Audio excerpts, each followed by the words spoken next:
that's going to settle this Royal Navy Cup final, surely. Hello and welcome to a very wet Wesley Park here in Havant, the stage for the 2026 Navy Cup final. So much history behind this tournament and plenty of spectacular goals as well. Let's take a look back at some of those memorable moments.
Going to be cut out, shot comes in and it's turned into the net. Brilliant goal, and it's scored by Humphreys.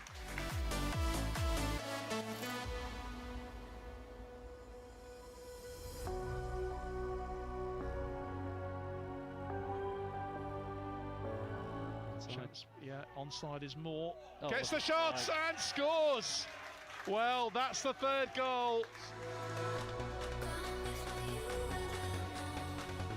Comes in, and it's going to be a goal. It is. It's in for HMS Heron. Some great moments there, but today is the turn of RNAS Culdrose and HMS Sultan to write their own history. Let's get some words now from both camps. Head coach of RNAS Culdrose, Tom Collins. Tom, you defeated last year's champions HMS Drake in last week's semi-final to get here. Does that boost your confidence coming into today at all? Yes, it does, yeah. I mean, it was difficult conditions last week, wet pitch, soggy pitch, so it's going to be totally different today on a Astro 4G. Still wet, with the rain pouring down as it was last week, but yeah, it has boosted our confidence, I think. We've got a couple of players coming back in compared to last week, so yeah, we're looking good. And of course, you travelled a long way from Cornwall just to be here today. How do you prepare your players for that? When they're travelling a long way, do you prepare for such a big game such as this? So luckily we travelled up last night. I mean, it was a bit of a nightmare journey. It took us 7 hours to get here with the rain and road closures, etc. But we were supposed to come this morning originally, but I managed to get people off work and stuff. So yeah, the lads are all up for it, all boosted. Went for a bit of a pre-match breakfast this morning and stuff. So yeah, they're all good. And we calculated that Sultan, in the times that you've played against them in the final in the past, have a 100% success rate against Cauldros. Do you think you can turn that tide around this year? I think so, yeah. With the squad we've got, yeah. Definitely so, and with the boost of winning last week against Drake, definitely. Well, all the best. Thank you very much. Thank you. Thank you. Joined by the head coach of HMS Sultan, Rhys Jones. Rhys, it's been 13 years since Sultan have won the Navy Cup. How do you weigh up your prospects this year? Well, we just need to see. We've got a real strong squad, and all the boys are up for it today, so hopefully we can get the result. Of course, you could regard yourself as a local team. You only had to travel 15 miles from Gosport just to get here today. Yeah. Do you think there's any advantage to that at all? Maybe so, because we've got a decent crowd coming as well. A lot of people from Sultan are coming down to watch, so hopefully it'll give us a little bit of an edge. And of course, it's a very wet day out there today. Do you think the weather will play a huge part in today's game? Yeah, it will do. Obviously, the surface will be sort of sliding and wet, so it should be a good game though. Okay, well, go well. Thank you very much. Thank you. Thank you. Great to hear from both head coaches there. But now let's throw to our commentary team, which is led by Carl Dixon.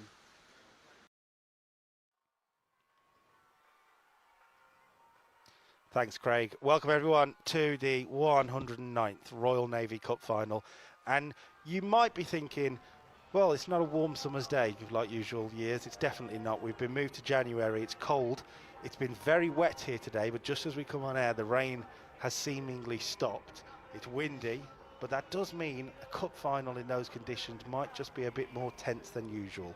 We've got the 11-time winners from RNAS Culdrose against the 4-time winners from HMS Sultan, so perhaps a Giants versus underdog battle about to unfold. It's been 13 years since Sultan have been in the final, but after they beat HMS Northwood, Commando Training Centre Royal Marines and HMS Collingwood, they're on the hunt for cup win number 5. Cauldros have made the 5-hour trip, well, a 7-hour trip is the correct way to say it, according to the Cauldros head coach, from the Cornish coast. And last week they dumped out the winners from last year, HMS Drake, so they must be full of confidence. As you can see, the two teams are on their way out. So bringing my co-commentator today, a man who knows all about Royal Navy football and the coaching setups in particular, Glenn Long. Look, Royal Navy Cup final is a big day. Oh, it's a very big day for both sides. Like you say, there's a lot of history in this competition, and both sides have won it a fair amount of times. Should be a good contest today. And we're preparing for, I believe, the national anthem.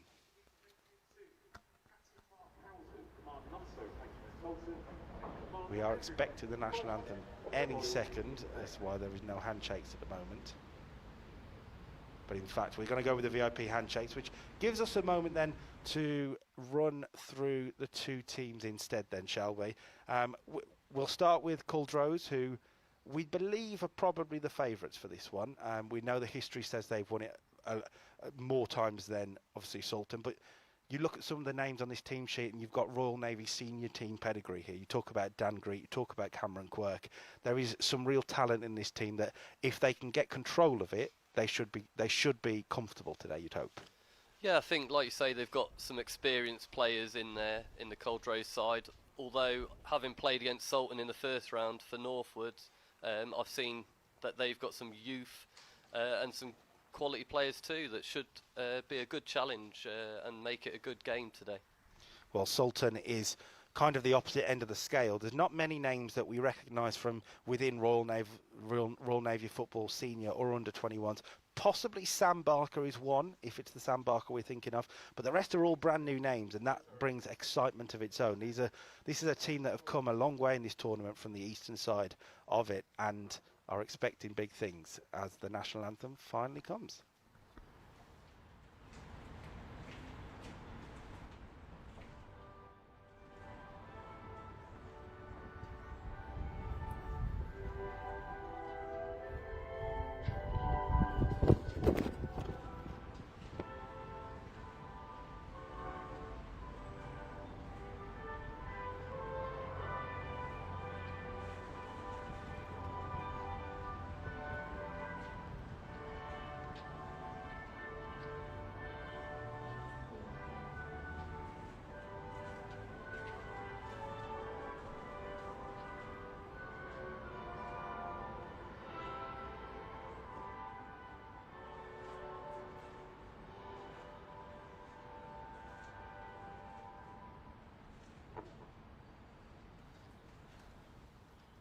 Perfectly done then, and we are getting ready then for this Royal Navy Cup final. As I say, it's been moved to January, mainly due to player availability from what we're told, and that's the main thing, getting the game on the pitch. We know there have been previous years where there's been question marks whether a final will happen. We know how busy our service people are, particularly in the Royal Navy.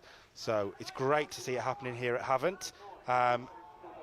It is definitely, from the research anyway, it does feel Giants versus underdogs in some ways. Sultan will probably come into this very confident, yes, but they'll know it's a big task. Yeah, I totally agree with you there, Kyle. I think a player to look out for on the Sultan side, just from previous experiences of playing against him, is their captain, number 10, Luke O'Brien. Very talented player, and I'll be surprised not to see him in a Royal Navy under-21 shirt for the inter-services this year.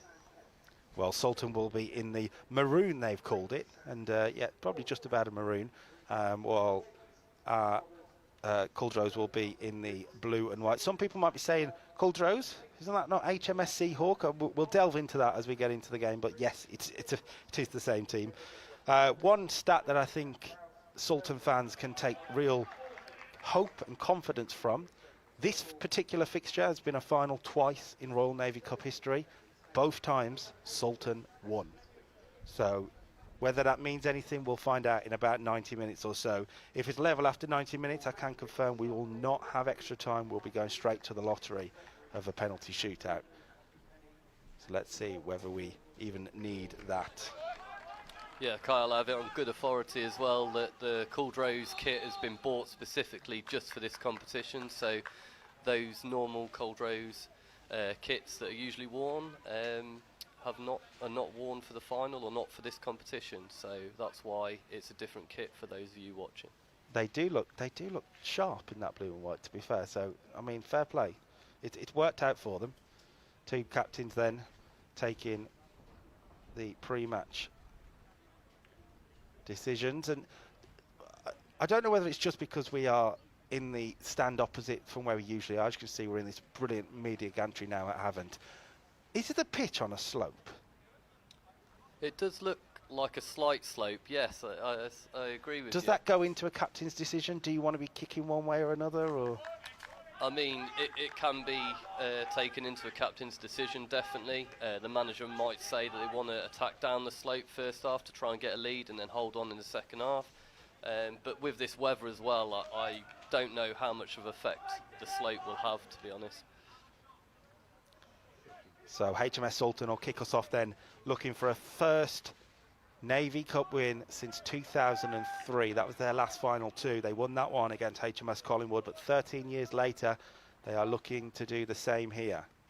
The captain will get us underway for HMS Sultan. I think it's Luke O'Brien. It is. And we are underway then. And these early moments of a cup final are usually very important. Tense moments can happen. Straight into an attack. Oh, he's covered it. Well done. Did really well there, didn't he? The Cauldros centre-back, Kai Crothers.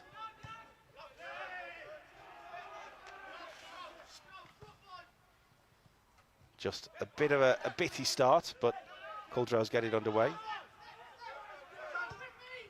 And a long ball down the line. It's bounced through, actually. Behind, number 9. And it is a chance into the penalty area for Ben Aldous, and he will win a corner. The first corner goes the way of Cauldros early on. Yeah, I think that was well defended by Joel England in the end. He got caught with the ball over the top, but then recovered well and given the corner away to Cauldros. It's going to be whipped in then by Joe Aldous, brother. And it's bounced through, and that was a chance. Oh, that definitely was a chance. I think it might have been Tom Smith who just couldn't really get it under control at the near post. And if that goes in, I can tell you now that Sultan head coach Rhys Jones is furious. Yeah, it was a bit of a bobbling cross, wasn't the best connection, but made its way through and potentially should have got an effort on target there, definitely. If you are watching along, whether you're on YouTube or on Facebook, please do get involved. I would hope we're going to have quite a few supporters from Cauldros who may not have made the journey to Havant today. And Sultan tried to come forward with their captain O'Brien. Done well to win the ball back there. Poked wide, but away from Prosper Kubafor playing on the right wing. We expect pace just from the early looking at him. Yeah, I know. Playing against him back in round 1, he was rapid, and his full-back behind him was also very fast. And here he is, Kubafor. Does well to find the ball inside. Bounces off O'Brien, but they'll keep coming, Sultan. Ball in, didn't really have any quality. The goalkeeper shouted, but the defence took charge. Yeah, I think Dan Greet with a good clearance there had to deal with it. Well, here's O'Brien. He's getting an early touch, and I wonder if he will be the danger man for Sultan today. Yeah, he looks like their playmaker, doesn't he? Okafor's switch ball across is very good. And now Cummings gets the shot away, and it's going to be easy for Kellett. Yeah, some nice play there. Great crossfield ball, and then nice shot on target. It was slightly deflected or blocked, but straight to the keeper. And you can hear some boos. A bit of gamesmanship already happening from the stands, as we do think there's a few from Sultan made the short 15-mile trip to Havant. But hopefully the Cauldros defender is okay. We believe that is Ben Lenderyu. Yeah, I think he just got caught when he was making the block challenge there. Bit of connection, but looks to be up, hobbling a little bit, but He's walking a bit gingerly. We'll keep an eye on it. Nathan Roberts on YouTube says, Dan Greek to be the first goal scorer. Well, he did score last year in the inter-services for the Royal Navy at Fratton Park. I'm sure a moment he will never, ever forget, to be honest.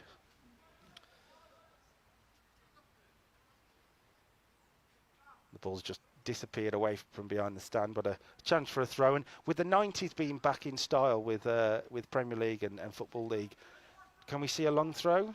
I thought it was going to be, but now it looks like it's going to be a short one. Long-ish. Headed away, but a chance. Touch. He's done well to get away from two there. Crowding him out. He's still going and eventually hacked clear. I don't think any team's really settled down into this. It's a little bit scrappy, but sometimes that's what it's like in the first 10-15 minutes of these sort of matches. Lender, you getting a touch on it, and Greet sending it forward, but Cummins now to O'Brien. And that's going to come through to the number 9 for Sultan, who is Ozan Koglu. And eventually it comes to nothing. Yeah, another half sort of chance to get into a good position there, but well defended by the Cauldros defence. Considering most of the players on the pitch today, speaking to the Cauldros head coach Tom Collins, the players that have been about in finals before aren't really with the team anymore. So this is a new experience for so many on this pitch today. Everyone's settled pretty well actually in the first few minutes. Yeah, I think you've got some experienced leaders in there, so like Dan Greet and Cameron Quirk, so they'll definitely settle down the Cauldros side. And I think Sultan's captains look settled and composed on the ball when they've got the ball as well, so both sides are starting to settle now. Throw in then to Sultan. We do have Guy Upchurch watching along from Derby with plenty more tuning in to support Leo Upchurch and Culdrose. Good to see familial support as well. Here's O'Brien. Trying to dance through, but it's cleared and hacked away. It's allowed to bounce, but it's dealt with well enough on the second attempt by Sheriff Ahmed. Done well to keep that in there. Now O'Brien, can he find a cross? He's chopped back inside. Oh, nice. One more. Now Kuba 4. And the shot from distance. Good save. It's got a bounce Rebound, 4 in goal. there. And the flag stays down and Great. Sultan take the lead. Great finish. Good bit of football over on the far side. Started off by Sultan's captain, Luke O'Brien. And then a great cross into the box. Rebounded out. And then number 9 was on there. It's Ozan Koglu who gets the goal. A new name for us to deal with in military football, but he's certainly made an impact, and it's all about being in the right position, isn't it, as a number 9, and taking a chance on that, because yes, goalkeeper might have spilled it to the right, he might have spilled it to the left, but took a chance and it landed right where he needed it to, and just like that, the underdogs, let's say, have the lead. Yeah, like you say, he was in the right place at the right time. It's bounced right to him. All good strikers get into that position, and it's bounced right down to him, and he's been clinical straight into the bottom corner. Support on YouTube then for a Ben Alders hat-trick, Joe Alders 3 assists. It would be a sibling affair for sure there, and you know, if that happens, then that would be a story, but we'll see what happens at the moment. Cauldros are going to need something there. They're a goal down and an early goal as well. Yeah, it's definitely a bold prediction that. Let's see what comes from it. Well, just 7 minutes in. Once again, Ben Lenderue has gone down for Cauldros. He's back up and has received some treatment, but he does not look entirely comfortable. He was involved in some of the build-up of the play just before the chance for the goal, and he didn't look really that comfortable having the ball pinged at him. Yeah, it looks like they've sent a few players to warm up down the touchline there. Dan Greet sends it forward from the kickoff. Headed down and away.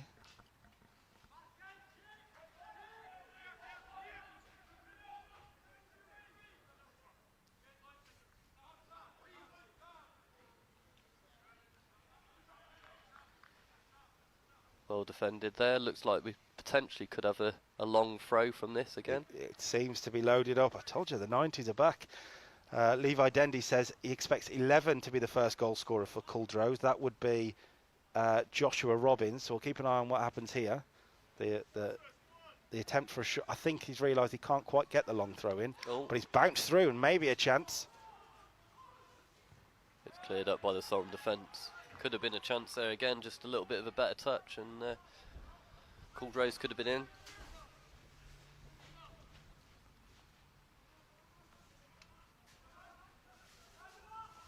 Well intercepted.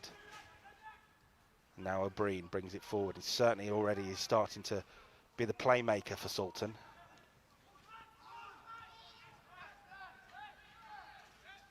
Joe Aldous does well though and drives forward, and he's just stopped short of the penalty area.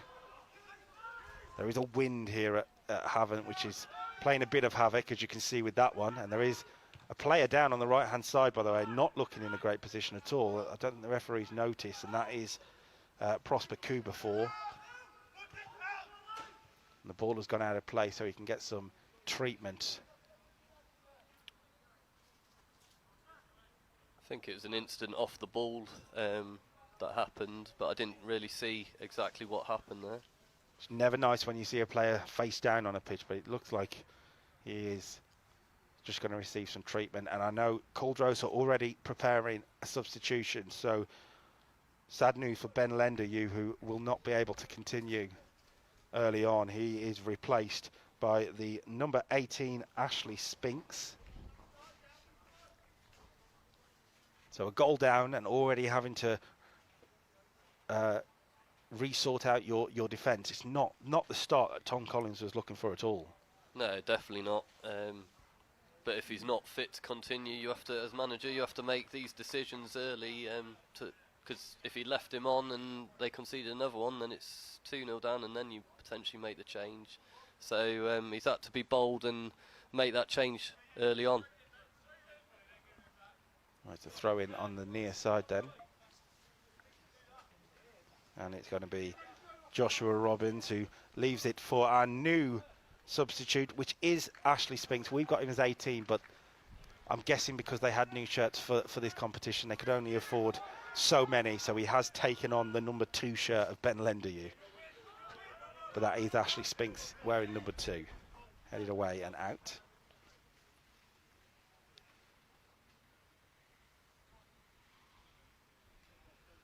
Just a quiet moment already in this final. Throw in is sent forward and flicked on well.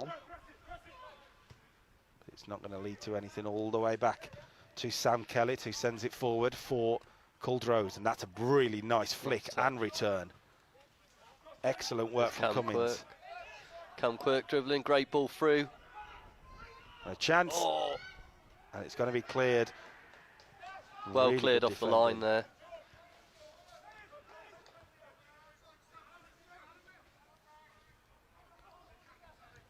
Just a half chance, really. Defender had it covered, but you have to be in the right place, and that's twice that Sultan have found themselves in the right place to take advantage, to score and then to clear. Yeah, it was really, really good bit of work from Cam Quirk, dribbling through a couple of Sultan players and then playing the ball into... It was the number 9, it was Ben Aldous, so 2 Royal Navy players sort of teaming up, as in senior players teaming up together. You could see that link-up play. It was brilliant play between the two. A chance now for Sultan to twist, and that's a smart ball through. And O'Brien might get there. He's around the goalkeeper. Chance for 2-0, and he's put it over the bar, and that's a huge opportunity in a cup final. I think he had more time than he actually realised, and he's gone to hit it first time with his left foot, where he had a bit of time to take it down and then finish it. Great initial first touch. It was a difficult bounce. I'll give him that. It was a difficult bounce, but in a cup final like this, when you're already 1-0 up against an 11-time winner of the competition, you need that in the back of the net. Yeah, it's a big, big, big chance for Sultan there to go 2 up and then make it a little bit more comfortable. I don't think Cauldros have really settled yet. The goal's really thrown them off, hasn't it? Yeah, 100%. As evidence there from the pass from the usually reliable Dan Greet, leaving Kellett with nothing to do, and it will be, I think, a throw on the near side.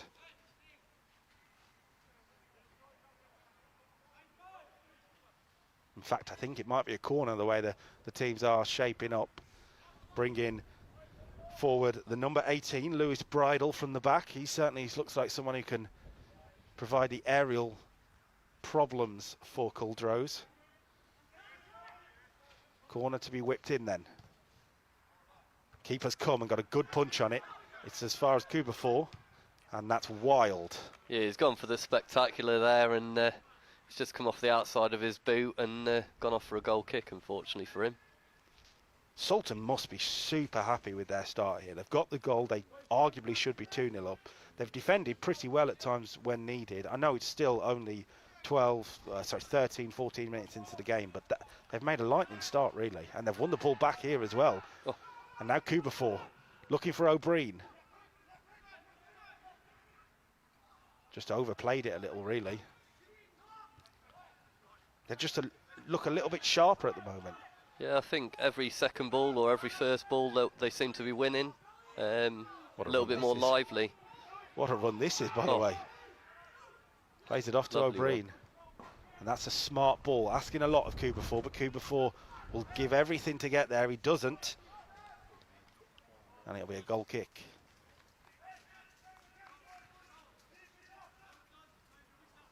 I think that early change hasn't obviously helped Cauldros, but yeah, they need to settle down, start playing the ball around. They've got the players to do it. Just trying to take it on the half term. Referee says play on. And Nice little turn. And a very nice little turn from Leo Upchurch there in the middle. Joe Aldous dispossessed. It's gone all the way back to the Sultan goalkeeper. And it will be a Sultan throw. And that is going to be a foul throw. It's always difficult when it's a wet, windy day with them sort of throw-ins, so its ball could potentially slip out your hand. Yeah, we'll give him the benefit of the doubt, shall we?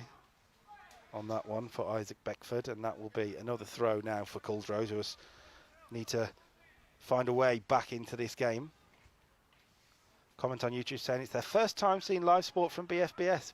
Well, welcome along. Don't miss all of our great live sport. O'Brien looking forward the goal scorer, but it didn't lead to Sultan coming out. And a ball in now. And the goalkeeper's only really sort of palmed at it. It's not convincing goalkeeping at all. I think he misjudged the ball, and maybe that could be to do with the wind, and then tidied up at the back post by the defender. George Patterson in the Sultan goal.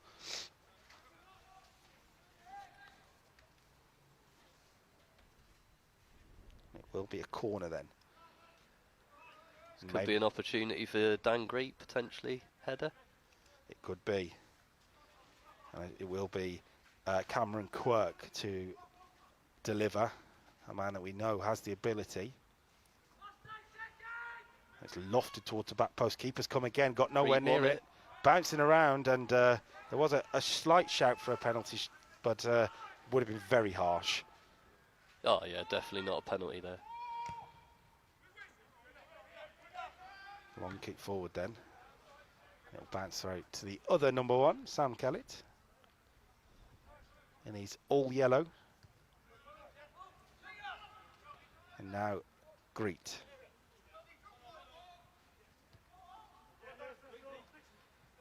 A substitute inside to Aldous.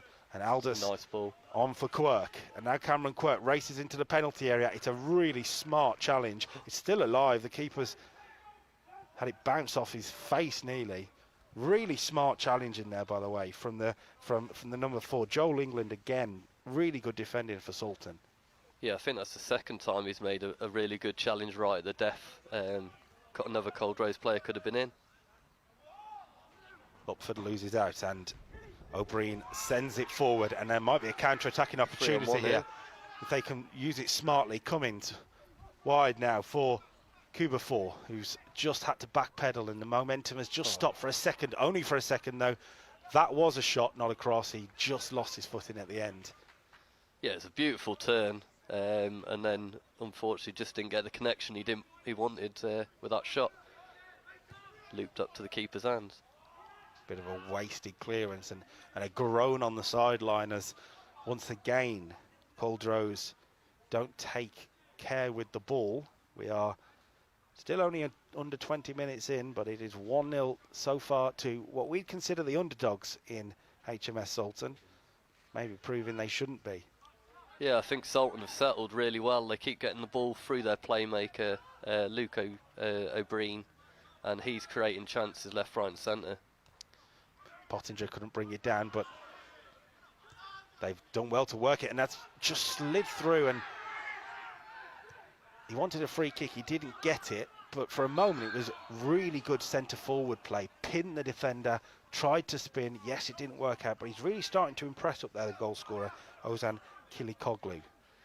Yeah, I think the defender there knew what he was doing, and just put a bit of strength on him there. That's going to bounce away for a corner, and disbelief in the Sultan back line. I'll be honest. I think Isaac Beckford's just got a little touch on that. That's what the referee's given, and that's why it's gone out for a corner. Well, the referee, Craig Marchant, definitely had a better view than us up here in the media box, so I'm sure that's what he saw. It will be a corner from Quirk, this time in swinging. And already we've seen that the Sultan goalkeeper, George Patterson, isn't confident in the air. It goes right Dan Greet through, header, and it's going to be a goal. It's Dan Greet, once again, a goal scorer for this Cauldros team. And I just wonder, we've seen the goalkeeper not feel confident. That felt one that lofted into the air that he might have come for, and he decided to stay on his line, and it led to Greet getting the header into the bottom corner. It's 1-1. Yeah, I think that's the second time Greet's got free from a corner and won the first ball in. And yeah, another good header into the bottom corner. And 1-1. Hopefully this will settle Cauldros down a little bit more, and they'll start to play some football.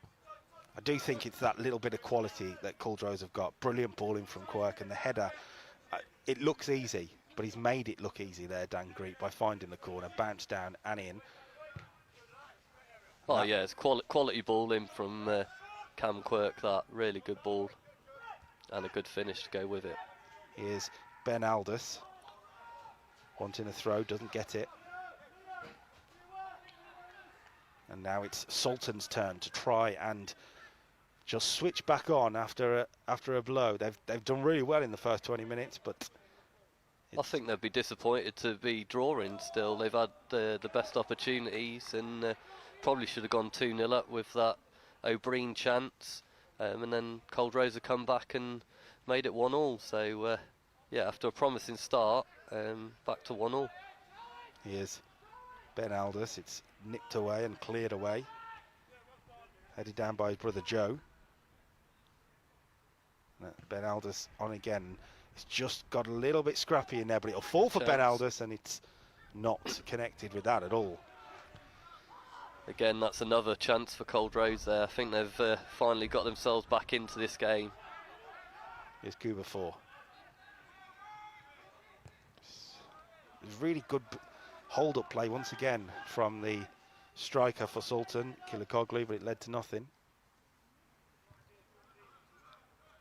And all of a sudden there's a bit of zip and confidence in this Cauldros team.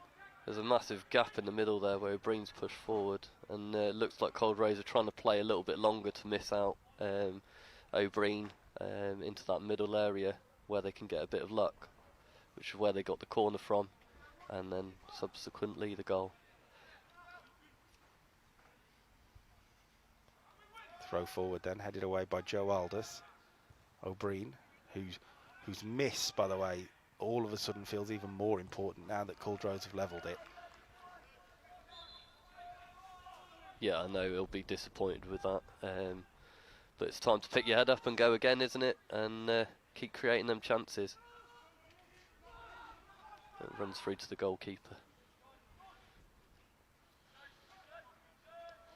Well, HMS Sultan have been in the final 6 times in their history, and you know what? The record isn't bad. 4 wins and 2 losses. This is obviously the 7th time that they've been in the final.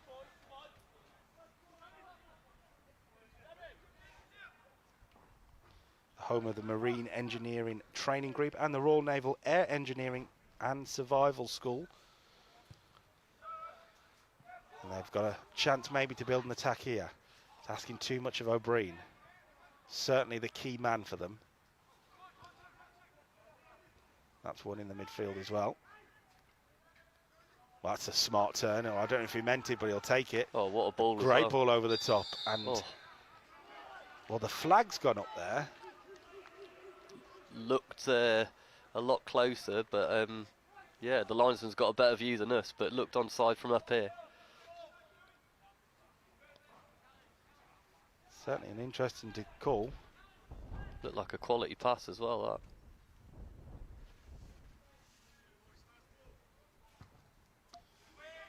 that. Long forward towards Kilikoglu.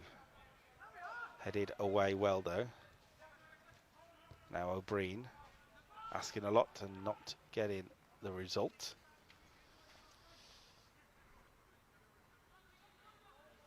Of course, this final being played at Wesley Park in Havant. There was conversations about it being moved to Dorchester. There's a chance here for Cameron Quirk though. He's going to rifle a shot away. Great block. I think that was England again. Yeah, Joel England, really good block again.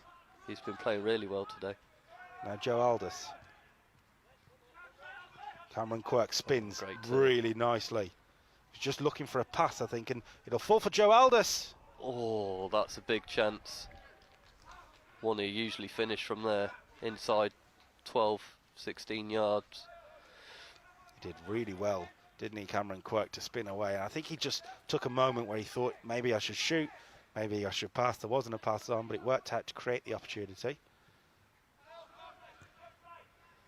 Yeah, that directness created that chance there. So, yeah, really good direct run by Cam Quirk. He's grown into the game, Cameron Quirk, that's for sure. That's a strong challenge in there by our substitute, Ashley Spinks, but it'll bounce away for Sultan with the number 7. Yeah, that's Lewis nice play. Cummins. Nice play. And the cross is charged down. Isaac Beckford looking to create. Yeah, I think Cauldros are just on top at the moment. They've turned it round a little bit since the goal, and Sultan have backed off a little bit. Their passes that were sticking earlier on in the game aren't really sticking as much now. So, yeah, it's a bit of a change. Jesse Jones trying to spin, but nipped away by his great tackle. Number rival from the number 6 there, Joe Aldous, but it's one again from Pottinger. Looking for options. And he's done really well there on the right-hand side. Skipped away from a challenge. Left-footed ball in. Great ball. Flicked on by Kilikoglu. We'll recycle and restart again with Sam Barker's ball in. Headed away again, and now maybe a chance Counter's for on. the counter, and he's got a lot of space to run into. 1-2's on. Ben Aldous. I think he's offside. Gives it him back. A lot of arms go up, and I will say Sultan better be thankful that the flag went up there, because they all stopped. Yeah, it's got to be a quicker pass there. It's the right pass, but just has to be a little bit quicker, and he would have been in. Tom Smith just edging over the line. But I'm sure as a coach yourself, seeing all those defenders just throw their hands up and stop would frustrate you on the sideline, wouldn't it? Yeah, always play to the whistle. There's been many a goal scored when players stop playing, so always play to the whistle. You'll be thankful to hear no VAR at this level, so the referee's decision is final. Cameron Quirk. Ball in is just hacked clear well by Beckford. And now a chance for Ash Spinks. Down the line for Ben Aldous. And he's been clipped, has he? Tell you what, I'd like to see that again. It looked like a clip of the ankle to me, but Craig Marchant waves it away, and it won't be a penalty. And I just wonder. I don't know how much contact there was. And it might have just saved Sultan from giving away a spot kick there. Really smart turn again, though, from Ben Aldous. yeah, really good turn. Now his brother Joe's on the ball.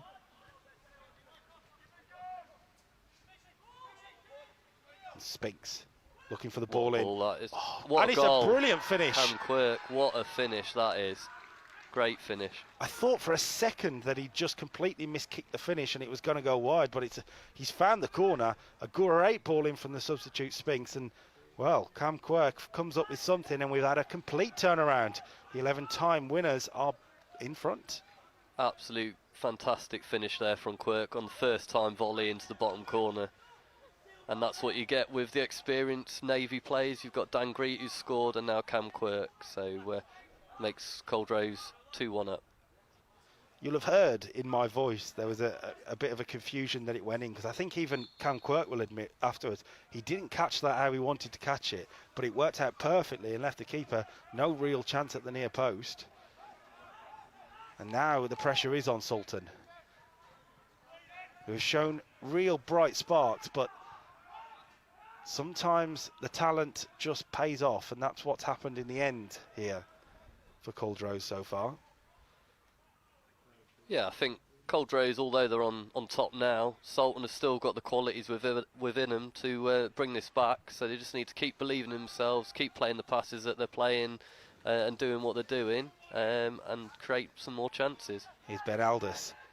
Cauldros, well, they're smelling blood really, hunting for the third, but it was blocked off legally. I think this next 10-15 minutes is very key for Sultan, the way they go forward with this. What a pace we've had, by the way, in this first 30 minutes or so. It's been relentless, really, back and forth, chances for both teams. Yeah, it's been a really, really exciting game, hasn't it? That's a really smart return as well, and a chance for Robbins, who switched sides from the right to the left, by the way. And here's Cam Quirk, who has been a big part of this comeback for offside, Cauldros. They managed to get Cam Quirk in the right areas, and to be honest, Sultan haven't had an answer. Yeah, the balls have stopped going into the Sultan captain O'Brien, and Cam Quirk's doing exactly what he was doing, but doing it for Cauldros, obviously. Oh, it's an interesting pass. That would have been brilliant if it paid off, but it didn't. And now Spinks can send it forward for Cauldros. Here's Joe Aldis. Back to Spinks, who's done well since coming off the bench and got an assist to his name. Good ball again. That might fall all the way for Quirk, but the goalkeeper for a second nearly let it slip through, George Patterson. But he got hold of it in the end. He hasn't looked comfortable, has he, George Patterson, at the moment? Kick forward to O'Brien. Flicked it on, but it will bounce the way of Spinks. And now Dan Greet. Headed away well by England. And now Kubafor, who's certainly got some smart footwork. It's the final product that hasn't really been there so far. Just trying to force it there. Needs to keep hold of the ball a little bit more, not force it. They also had Cummins available. Yeah. Now Dan Greet, whose goal brought Cauldros level in the game and just settled things for the team in the blue and white stripes. He sends it forward. England won the header, but will still have to be cleared up. Ben Aldis does really well. Determination to win a throw and keep Cauldros on the front foot. Sam Barker wasn't able to stop him. He conceded the throw. Now Spinks to take. Into Ben Aldis, just backing away and finding the ball through. Great sliding tackle from England again.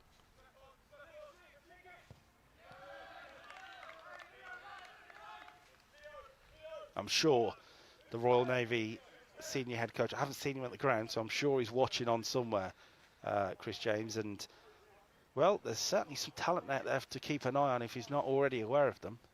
Yeah, I'm pretty sure Chris James and Ross McAvoy and the under-21 team are probably having a look as well, because there's quite a few younger players out here as well as the experienced Navy players as well. Apologise if you heard a bit of fruity language there. Cam Quirk just almost talking himself into a bit of trouble there, being told to just take a minute there by referee Craig Marchant. We know he's passionate, Cam Quirk.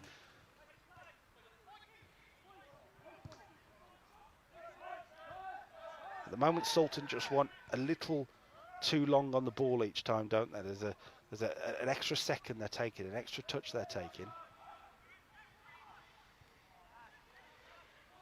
Dan Greek goes all the way across to win the ball back and does well. Hacked clear then, without any real purpose, and Kai Crothers he had a bit more time than he thought there. Yeah, it's just got a little bit scrappy the last couple of minutes. Ball changing hands constantly. Just a team needs to get their foot on the ball and get it down. Oh, that's a lovely Chance touch. here. Cummins, still going. Cummins, Oh, brilliant save. What a save! Oh, still alive. Just bounced and cleared off the line by Greet. It was Kubafor who managed to send it goalwards in the second attempt. Sultan was all of a sudden a bit of pressure. Good ball in. O'Brien will keep alive. The captain, right-footed, deflected up, headed away, only as far as Jones. Well, that's nice football. Really smart. And Over 4. a chance for the winger, just crowded out. And that's not the best clearance at all by Sam Barker. And maybe a chance for a break was on, but he didn't get that right at all. Cam Quirk went the wrong side, if anything.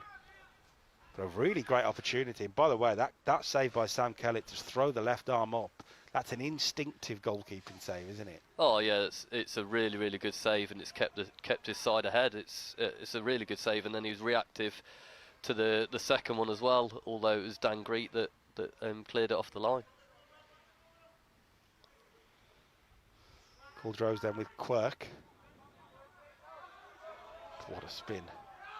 Didn't keep hold of it in the end though. Looking to win it back is the Cauldros number 7, and he will concede a free kick. Michael Pottinger felled.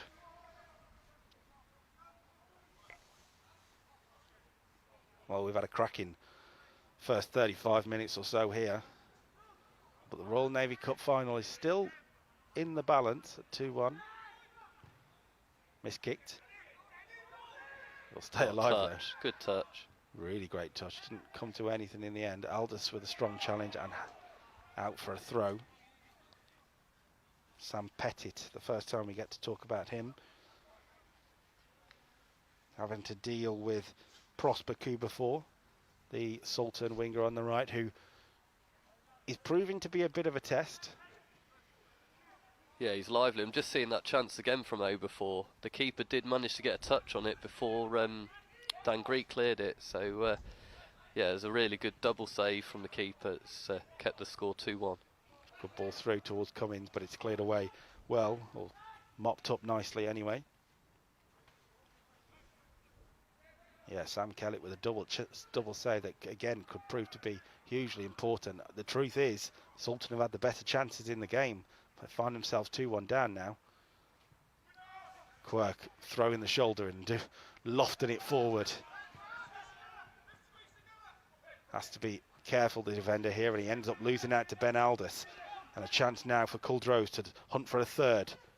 Ben Aldous knocked back, and Quirk's shot was blocked.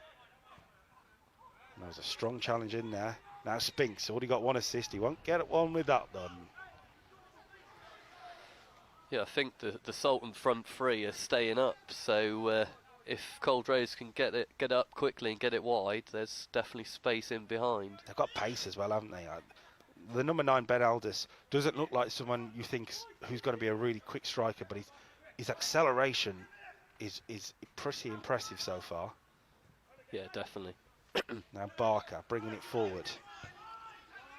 Knocked on for Kilikoglu, the goal scorer for Sultan. A really well taken goal as well. If you missed it, standing in the right position. A poacher's finish is the right word, I think. Kilikoglu's goal. Yeah, it's definitely where you want your strikers to be to score them goals. And the floodlights come on at Havant. So far, weather-wise, the rain has stayed away during the game, and that's not what we were expecting, as we were all getting drenched bringing in our equipment earlier. Looking for an option. Just too much. He What needs a to play great the ball. ball that is. That's a great pass. And now Joshua Robbins comes forward. Aldous in the penalty he's done area. well. Quirk on the edge, and it's wasted by Robbins, really. He's done the hard part. He's done everything he needed to do from the hard part, and then he just had to find the pass. Yeah, he beat his man inside out, and then either a pass or get it a shot on target. I think he's obviously got it all wrong there, and it's gone off for a goal kick, unfortunately for him. From the brief moments I know of Cameron Quirk, I could imagine he got quite an earful there, Robbins, for not finding that pass. Yeah, I would expect so. Also knowing Cam Quirk very well, I expect he did get a bit of an earful. He won't do that again. Upford losing out. It's sent forward, one for Kilikoglu to chase and put the Culdrose defence under some pressure, but Kellett gets hold of it, and calming from the goalkeeper actually there, did well to just take a beat.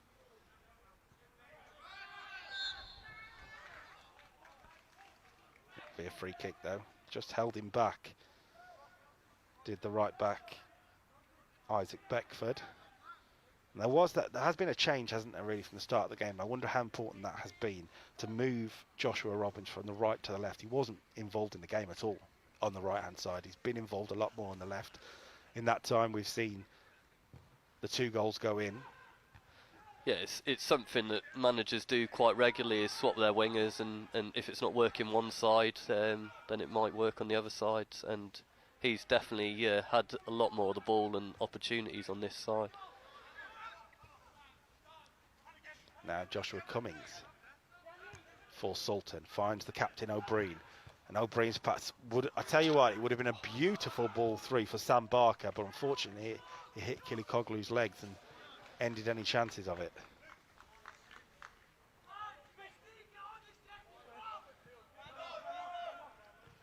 Yeah, I think that's what Sultan need to do. They need to get O'Brien back on the ball, and he'll create chances for you. As he does there, and Cummings through the legs. And there was a shout of man on, he didn't really listen, just took an extra bit too long there, Cummings. 2 Sultan defenders getting in their way as well there. Yeah, I think Dan Greet got a bit of stick from the Sultan fans. I think he got a bit of a nutmeg there by... He definitely did. He definitely did, the Cauldros captain, Dan Greet. I think it was Lewis Cummins. That was it. Lewis Cummins got a nutmeg on him, and then when he won the ball back, he was giving it back himself. So, all fair. All fair in love and Navy Cup finals. That's what it says, right? Yeah. Long ball forward, won't lead to anything. Headed away. Now O'Brien gets hold of it. Looking for options. Getting time to spin. And we'll play it back into the defence for Bridle. Now Kuba 4. Good bit of possession here for Sultan. See the idea there from Jones, but snuffed out well by the Culdrose fullback, Sam Pettit. Yeah, sorry, it nice, was Dan Greet who cleared it away. Yeah, some nice football there from Sultan. Just got into the final third, but unfortunately, as throughout the game, they've not been able to perform in that final third. I mean, they created a few chances, but it's that finishing touch that's eluded them, unfortunately. Here's Aldous, spins inside, really good centre forward play, couldn't find the pass though, defended brilliantly actually in the end by Beckford, getting back, not giving up on it.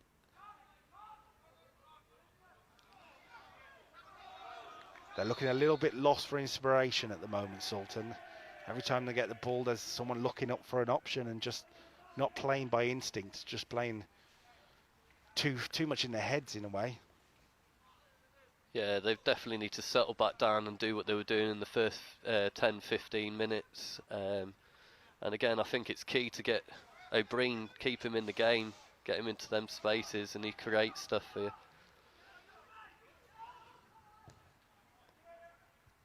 Flicked on by Jones. And it's a foul by Kilikoglu. That's a moving ball. But caught by Craig Marsh. He's not missed a trick, to be fair, the referee. Yeah, he's performed really well. Like, I can't think of any decisions that he's given that even questionable, to be honest. Well, there would have been a question mark about that penalty, but I do think, looking at the replay, I'm not sure how much contact there really was. So I'm going to give him the credit for a good decision not to give it. Here's Ben Aldous finding his brother Joe back towards Ben. The connection between the siblings not quite up to full speed there, and it will be a Sultan free kick. Just jumping in, I think. As we're approaching half-time, Cauldros looks set to go in leading at the break. Yeah, just going back to that penalty decision, I think you're probably right. I think it was would have been a little bit harsh if it was given. So give the referee the benefit of the doubt with that one. O'Brien gets it back and looks to spin, keeps it in. Good play from the captain. And smart play too from the winger. And he goes for a left-footed shot. Oh, what a goal! That is brilliant from Prosper Kubafor. We could see he had the ability to do something special, and that is special. Wow, what an absolute screamer that was. I think the keeper probably could have done a little bit better, but the shot was right into the top corner of the goal. So yeah, great strike, and then that's what happens when you get Luke O'Brien in possession of the ball. He creates chances, and it was good from Pro 4 to. What a finish! What a finish! Yes, I understand what you're saying about the goalkeeper, but there's just a moment then, and it will be a free kick, I think, to Sultan, because I think the goalkeeper had two hands on the ball. But a little nervy, and not what you want to see after conceding a goal. There'll be 2 minutes of added time. I just want to mention Kubafor. What we have seen in this first half is that he will have an attempt like that, and it will either go dramatically wrong, or it will be an incredible goal. Some players are like that, though, aren't they? Yeah. I mean, like I say, he keeps creating the chances, and he will obviously scored one now. But like I say, you keep creating the chances. Your players like that, your exciting players, getting them on the ball, and he will find the net at least once, which he's done. And it was a great finish. Well, it's 2-2 then, all back in the balance. Here's Joe Aldous. Thrown his body about, really physical in the best possible way for a midfielder. Now Upworth. It is getting physical out there. This is a real battle now. Kubafor, whose moment of magic brings us back level again at 2-2. O'Brien, who we're told is O'Brien, not O'Brien, according to a YouTube comment, so we'll stick with O'Brien. Apologies for that. I was told it was O'Brien after saying O'Brien first, so I do apologise. Here he is, the captain. Sultan just have a little bit of momentum again, and well, it has been wasted, unfortunately, for the captain, Luke O'Brien. What a first half we've had here. Some cup finals don't live up to expectations. Sometimes it's nervy. Sometimes it's the players can't perform on those big stages. Not today. No, it's been an end-to-end game. We've had plenty of chances for both sides and great stops from some of the keepers. And yeah, it's exciting to be here and watching it. To be honest, let's hope for more for the rest of the game. Aldous reached, couldn't get there. Cummings looks over the top. 1-4 Kilakoglu to chase down and try to put pressure on, but well defended. And now our substitute wearing number 2, Ash Spinks, sends it forward. Here he is again, Spinks. And that is half-time in the 109th Royal Navy Cup final. A first half that has zigged and then zagged, and I really can't call this because Sultan deservedly took the lead, dominated the early parts of the game. Cauldros came roaring back and, yes, showed their talent with the 2 goals they got. But that moment at the end, this could go either way. Yeah, totally agree with you, Kyle. It could go either way, and excited to see the second half. Well, we will make sure you see every moment for sure here at Havant, whether it's just 45 minutes or whether we get the dramatic lottery of a penalty shootout, which is what we would get as it stands, because at half-time it is HMS Sultan 2, RNAS Culdrose 2. Half-time then, we've got some great content coming your way. We've got a look around what's happening in the Forces world this week with In Case You Missed It, and some other things, features that we've been working on including a brilliant one with the RAF women's football team. So yeah, took into that.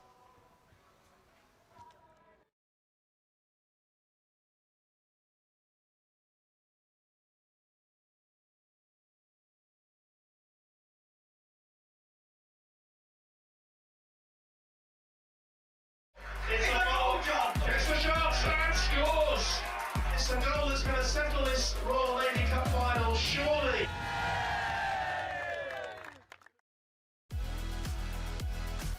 Hi, I'm Kyle Dixon, and this is In Case You Missed It. British Army Rugby League's captain Ella Donnelly has been selected as part of a 31-strong England national performance squad ahead of the 2026 Rugby League World Cup. The inclusion means Captain Donnelly, who also plays for Leeds Rhinos, could make the cut and appear at the World Cup, which kicks off in Australia on October the 16th. The Army Doctor will get the chance to impress with a number of training camps, as well as a mid-season international against France in July. Great Britain bobsleigh has their first World Cup medal of the Olympic season, and it was Royal Marine Taylor Lawrence who inspired it. Alongside Brad Hall in the two-man event at St Moritz, the British pair finished in third to win a bronze medal and were only 1.19 seconds off the German winners. With the Winter Olympics around the corner, could Lawrence and the GB setup be gearing up for bigger things? On a winning run, British Army men's volleyball have won all 3 games in this year's National Shield to book a spot in the quarter-finals. Spelthorne Lions provided a scare by winning the first set, but the Army roared back to win the next 3 in a 3-1 victory. It follows wins over Newbury and Guildford already in the tournament. The Royal Navy's Youth Engagement Programme, which uses sport, fitness and combative activities to tackle knife crime, has been extended for another year and will expand beyond Northern England. More than 1,000 participants attended sessions last year across regions from Merseyside to Tyneside, and the team of volunteers now plan to take the simple but effective training model to London and Scotland.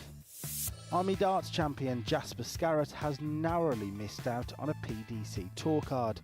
The man, who was crowned the first ever Army Championships winner in October, won some key games at Q School, but ultimately missed out when one too many results went against him.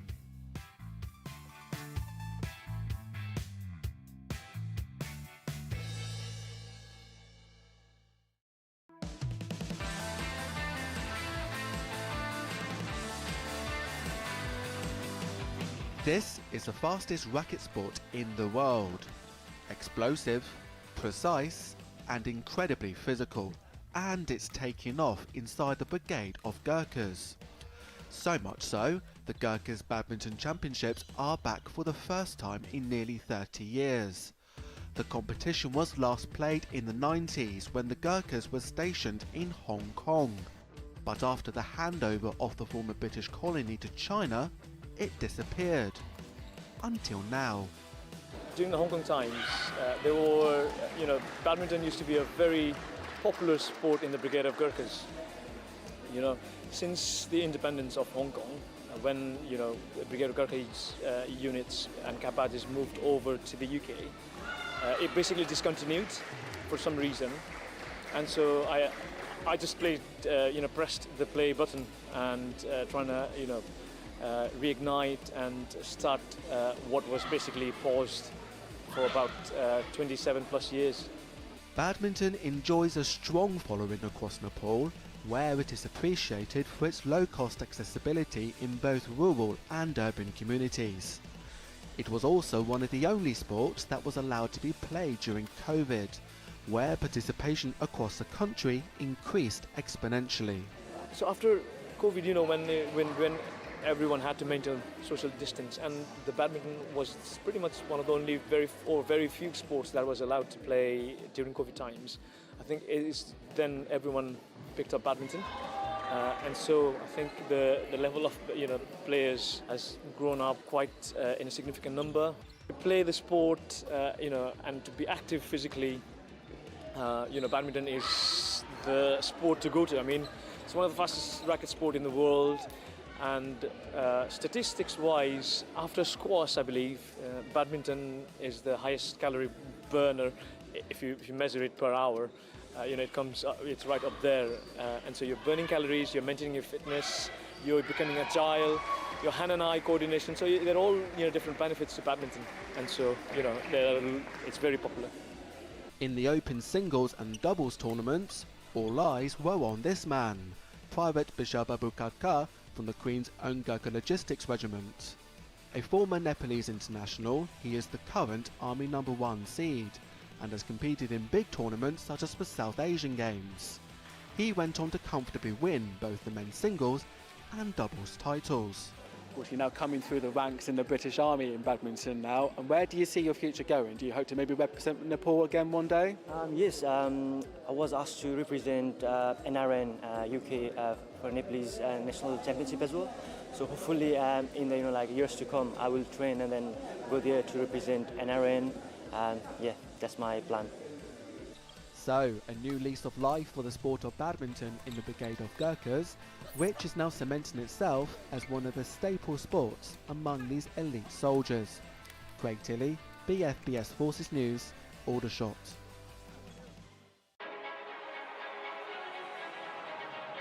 I got stabbed multiple times from the machete. From here down to there, you can see it appearing through a little bit there. I'm Cauldros. I'm a Royal Marine Commando, I'm a GB boxer, and this is my story.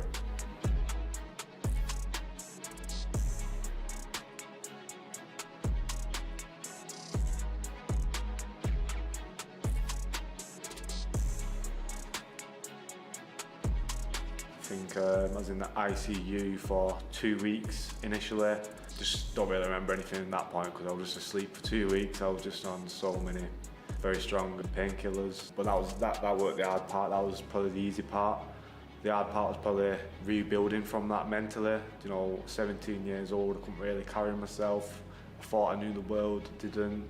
When you go from just being a normal kid and then having a big red scar on your face, I felt like my life was over, and that's such a silly thing to think. I got stabbed from here down to there, you can see it appearing through a little bit there, and on my chest, and also down my face, but that made my muscles were very fatigued. This arm was noticeably very slimmer than my right, so being an orthodox, it was hard to hold the hand up. It'd get very tired, so that took a lot of rebuilding the strength in.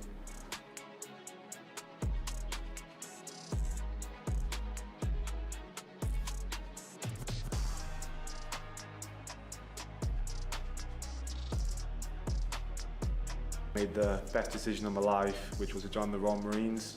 Didn't know it'd be the best decision back then.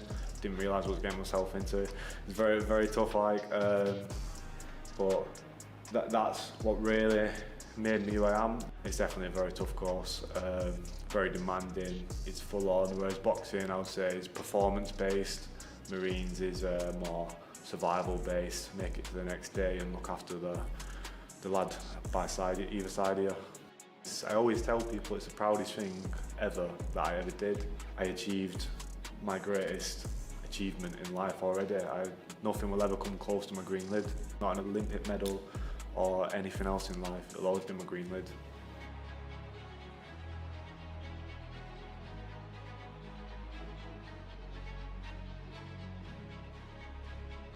I had an opportunity and I took it, and that opportunity was to join the Royal Navy Boxing. Took it and it kept paying off because I kept winning that year, and then I fell in love with the sport all over again. Obviously went straight into the UCAS, won them against the Army, and then went through to the ABAs, got all the way to the final, and then became ABA champion. A lifelong dream I always wanted. Where I first represented England was at the Tri-Nations against Scotland and Wales. Was victorious, became Tri-Nation champion, and then continued on the pathway and had 2 more international tournaments in the back half of the year.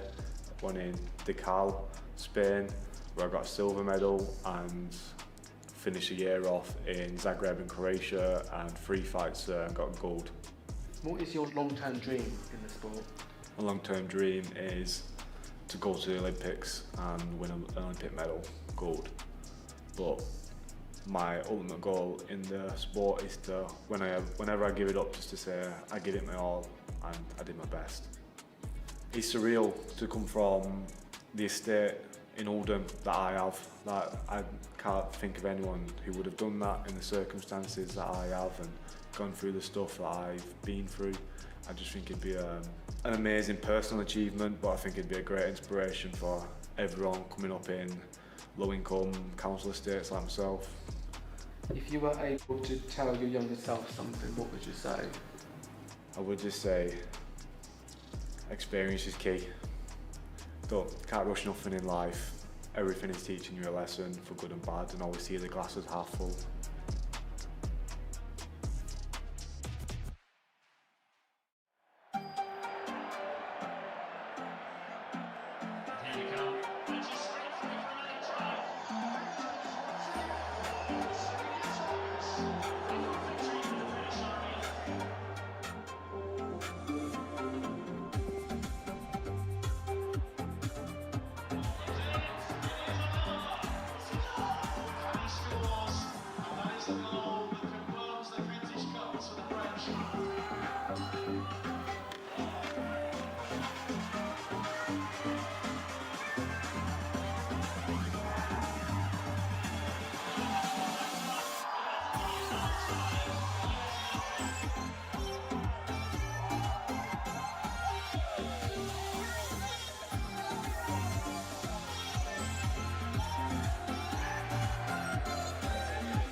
Could this be Europe's next battlefield? Everyone who can defense. It's something you have to protect. They are part of a growing number of Lithuanians who can see and feel the growing threat their country faces and want to play their part in protecting their homeland. We have to develop new technology to keep our forces at the forefront and on the battlefield, ahead of our adversaries. The King welcoming the newest Royal Naval officers at BRNC Dartmouth. The great thing about these graduates is it really is showing that we can attract a different type of people into our force. Is there an undercover agent living on your street? Authorities are uncovering covert networks hidden in plain sight. The briefing the soldiers just received took place around a model credibly detailed, and it was made by the boys themselves. In the British military, powerlifting is booming. But do the Brits really have a hope against America? It's a goal, John. It's the shot and scores. It's the goal that's going to settle this Royal Lady Cup final, surely.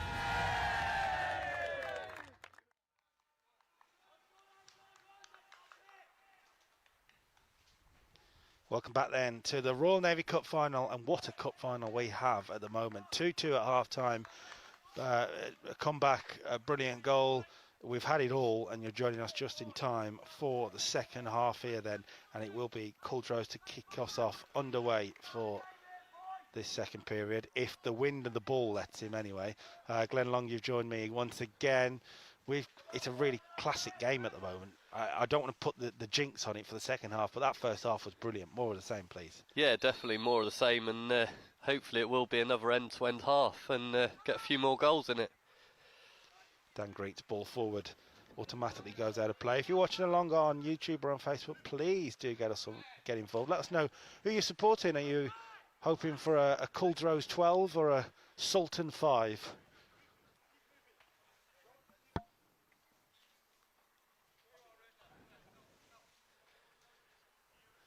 Throw in then for Sultan, flicked on by Kubafor, whose brilliant goal brought us back level late on in that first half. Cut out by England. Little ball roll as he tries to bring it forward. And Barker now on to Cummins and inside to O'Brien, and couldn't find Cummins again, but it'll come back for the Sultan skipper. And the two number 10s, so that was Tom Smith winning the throw for Cauldros. And Quirk tries to find Smith again. Defended well by Barker. Here at Wesley Park then for the 109th Royal Navy Cup final. And as we mentioned in that first half, there was certainly in the stats an underdog versus giants feel to it. This would be Cup number 12, as we say, for Cauldros. Also just 4 for Sultan in the past. They're looking for number 5, but that first half was fairly even at times. O'Brien trying to spin, but cut out well. And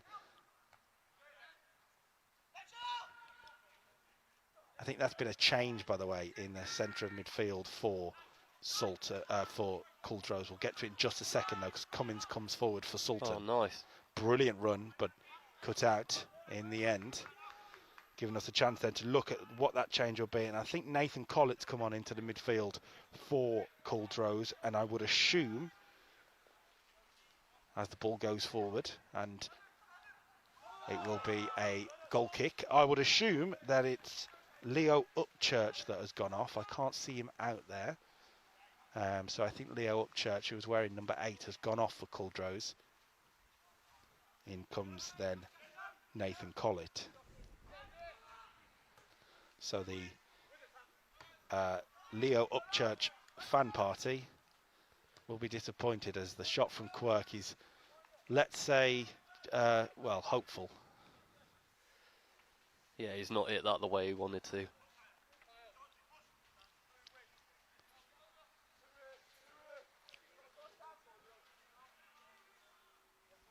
Cauldros seem to have settled a little bit better than Sultan in the start of this second half. We'll see what that belongs. Referee's got in the way of the ball there. Well done, Craig. To be fair to Craig Marchant, I don't think anyone could have predicted that missed kick there from Collett, but it has bounced off the referee's head, and we're back underway.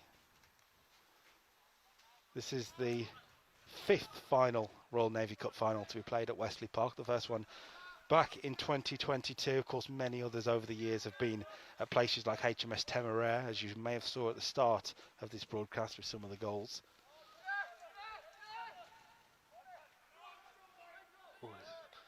Well won back there. Quirk's shot caused a problem for the goalkeeper, George Patterson. He did well to save it in the end.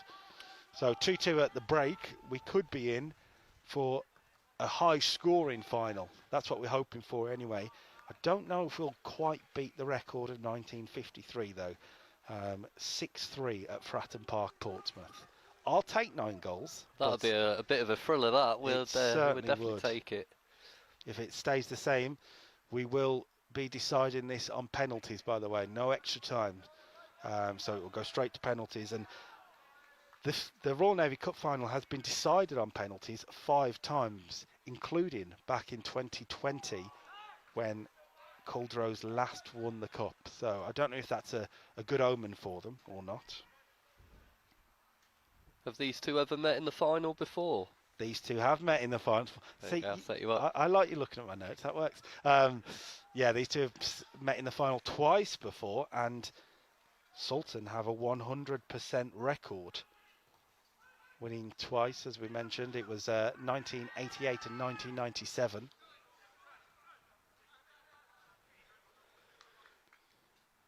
That header is, well, that's calm and collected, isn't it? Let's give him credit there, Lewis Bridle. Up towards the striker to chase, but he's not going to get there. Greet has to be careful, and again, calm and collected. Well, he was anyway. Samuel Kellett just having a moment. It's a difficult day for goalkeepers when it's wet and windy, isn't it? It's not the best of conditions for them.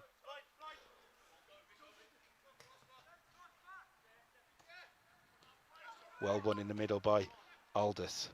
That's a lovely pass. Brilliant. And Smith comes forward. Tom Smith, inside, outside the foot. Outside of the foot, didn't really lead to anything. And now Spinks. I think the wind's just picked up a little bit. It certainly has. It's ricketing around this media gantry, so I would imagine it's worse on the pitch. Quirk trying to get back at him and wins the ball back, Cameron Quirk.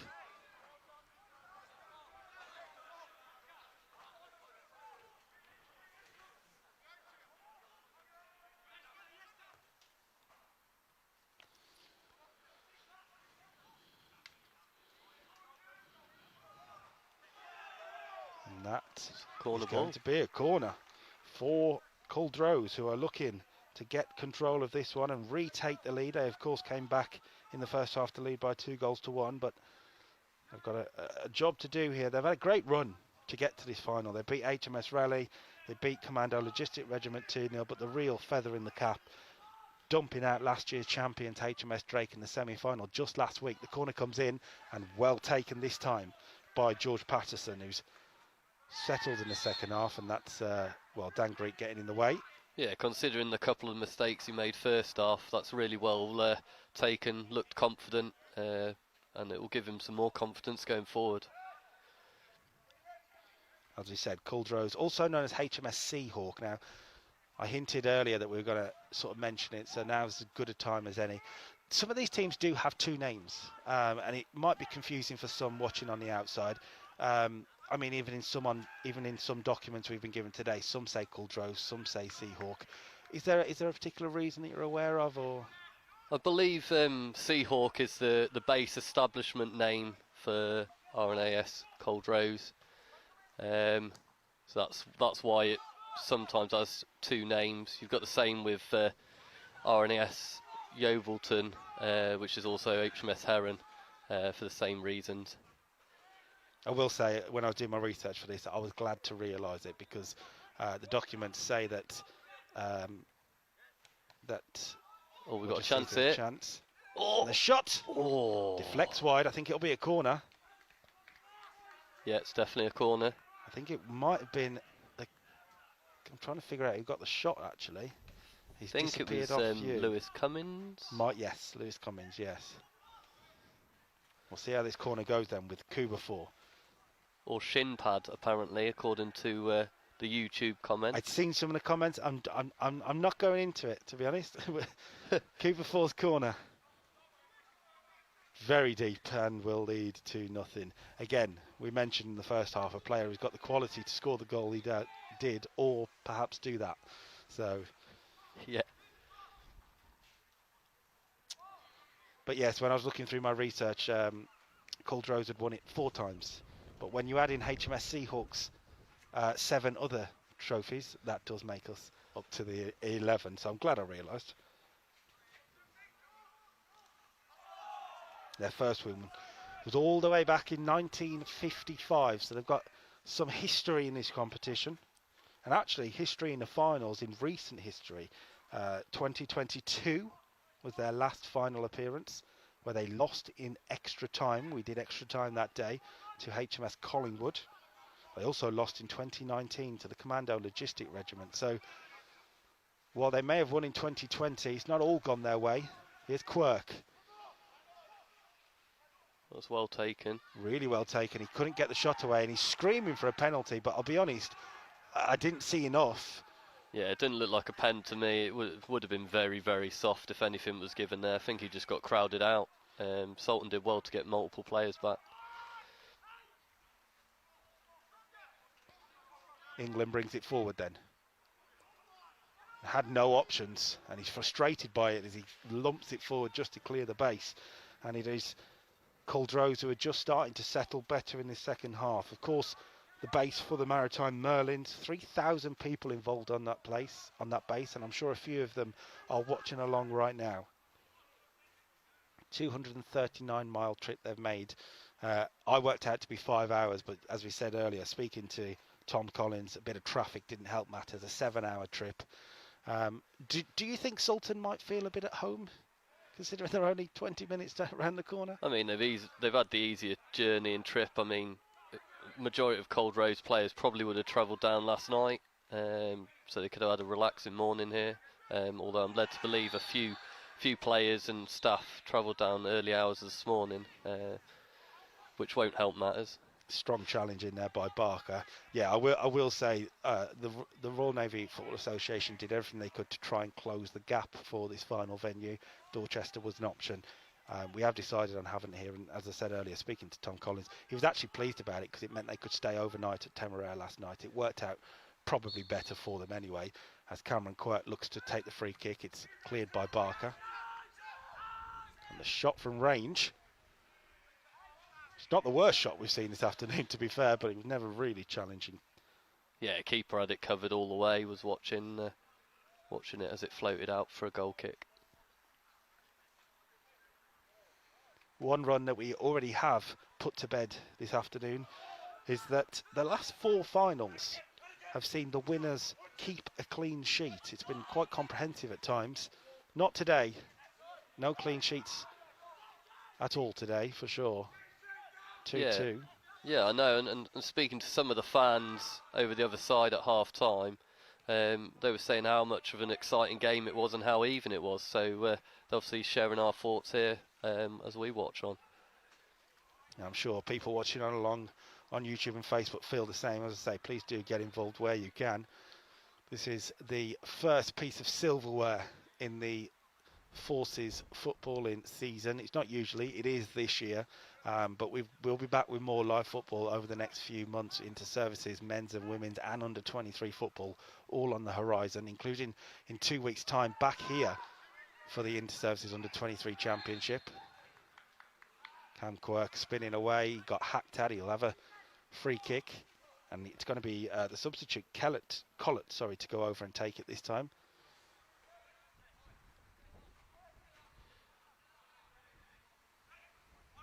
They've already scored from one set piece. Dan Greet heading in from a back post header.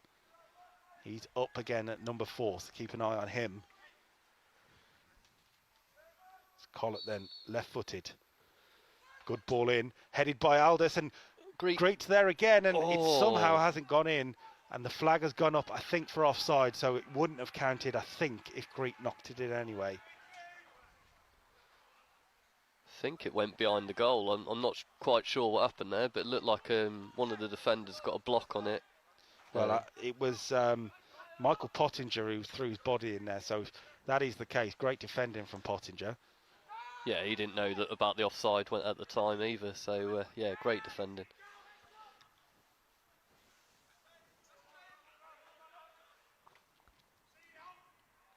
I'll let that go for a throw. The flag has gone up. And it will be a Sultan throw taken by Sam Barker on the left-hand side. There was a relentless pace in that first half. We haven't quite seen it the same so far in the second half, which is quite understandable. Sultan in particular will find that hard to keep up, I would imagine, over 90 minutes. That's going to be... Yeah, that first half was frantic, wasn't it, end to end? But yeah, it's definitely settled into a little bit of a slower tempo going forward this second half. I think both teams are probably a little bit nervous and don't want to concede going forward, so that's probably why it's slowed down slightly. Well, as we mentioned, it's Cauldros who have got the final history, that's for sure. 17 times they've been in the final. As we mentioned, 11 wins, 6 losses. 17 times in a final. That shows their pedigree in Royal Navy football, and they are a name, and particularly under the Seahawk name, that's always talked about as a contender at the start of the season, I assume. Yeah, both Fleet Air Arm sides have always got a good standing in this competition. They predominantly have a good chunk of players to decide from. That goes into it, doesn't it? The bigger the base, the more people employed there, the more chances you've got of putting together a good team. Yeah, 100%, and getting regular time off for football is a big thing that these big bases tend to be able to do for their players. It's the one thing in particular Royal Navy support more than anything with the ships and whatnot. That availability is a key problem. That's not to say the Army and the RAF don't have similar problems. Yeah, we saw that last year with Queen Elizabeth in the final. They struggled to get some of their players off as they were going through a bisque or going through some training serials on board.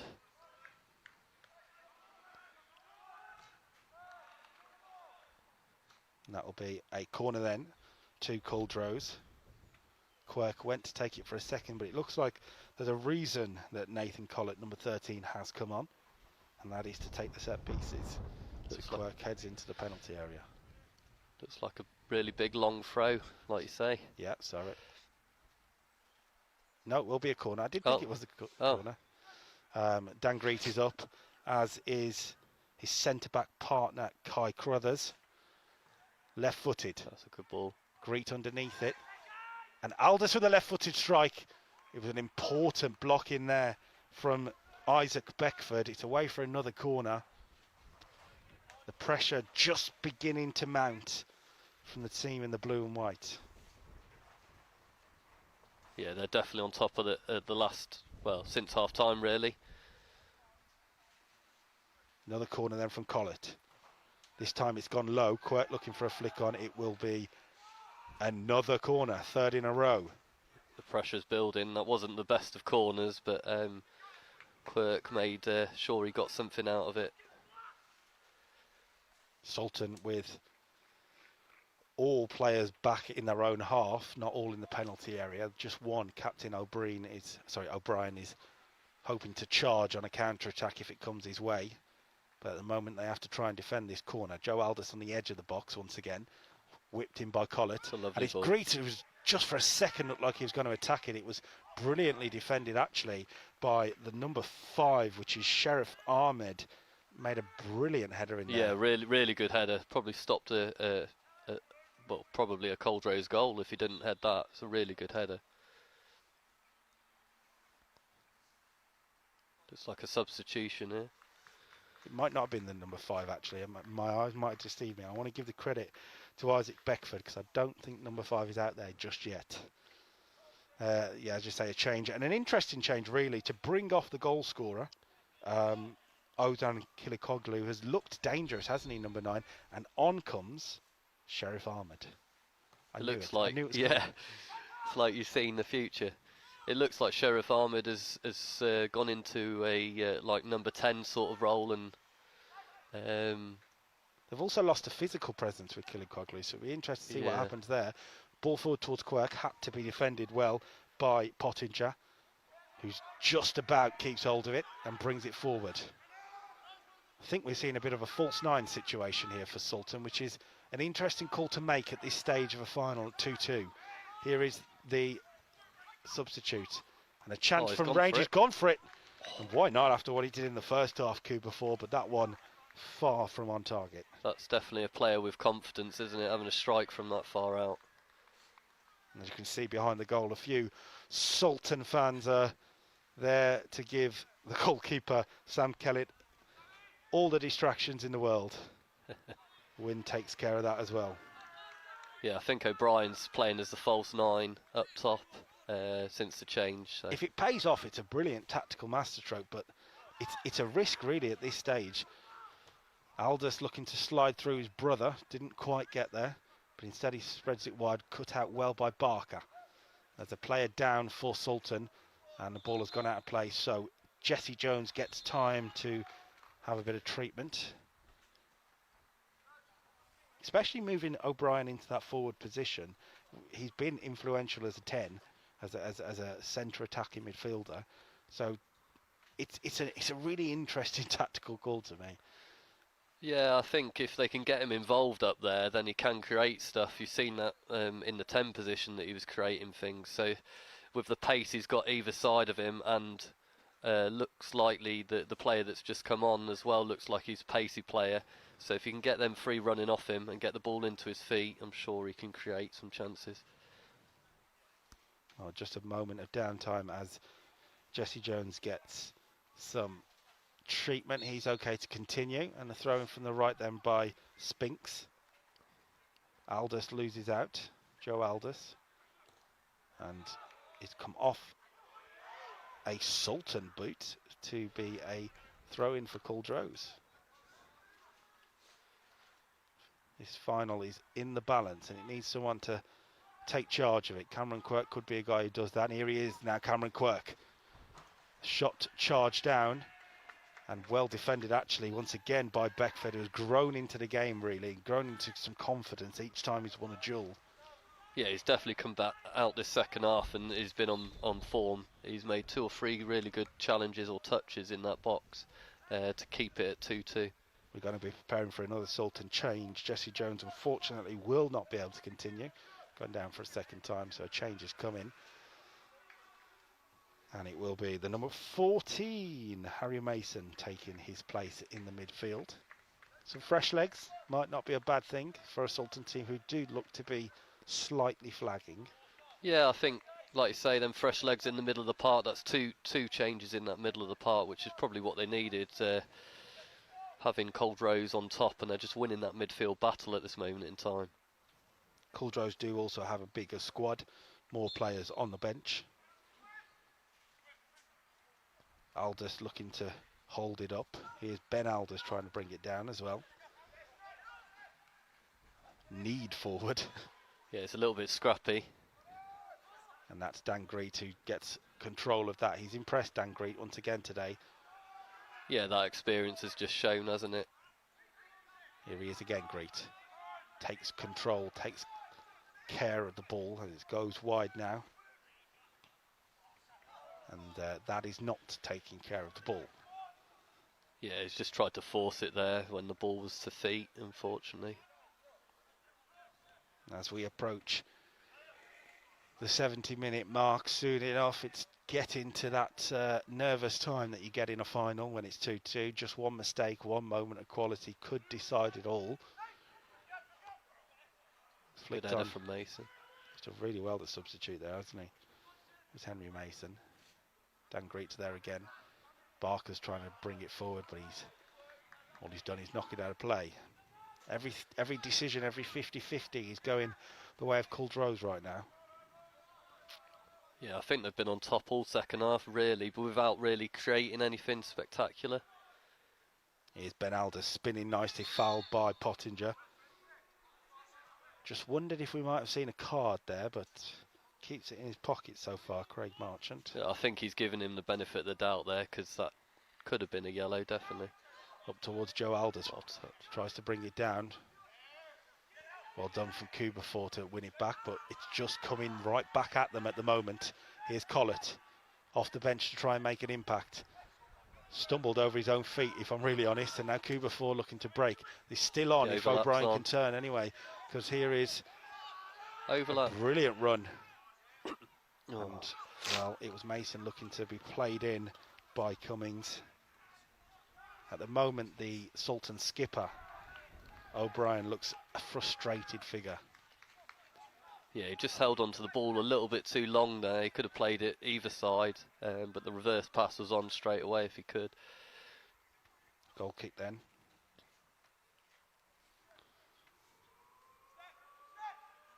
He's getting a bit of stick from the Sultan fans. Things you love to see. Sends it high forward, headed by Pottinger, and mopped up well.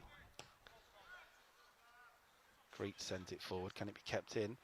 It cannot, and it'll be a throw-in taken by Isaac Beckford on the right-hand side. Yeah, I think moving O'Brien up front has stifled Sultan a little bit. They can't get that link into the front players now without going long. So, but we'll see if it changes. The defender should clear it and deal with it, and he does.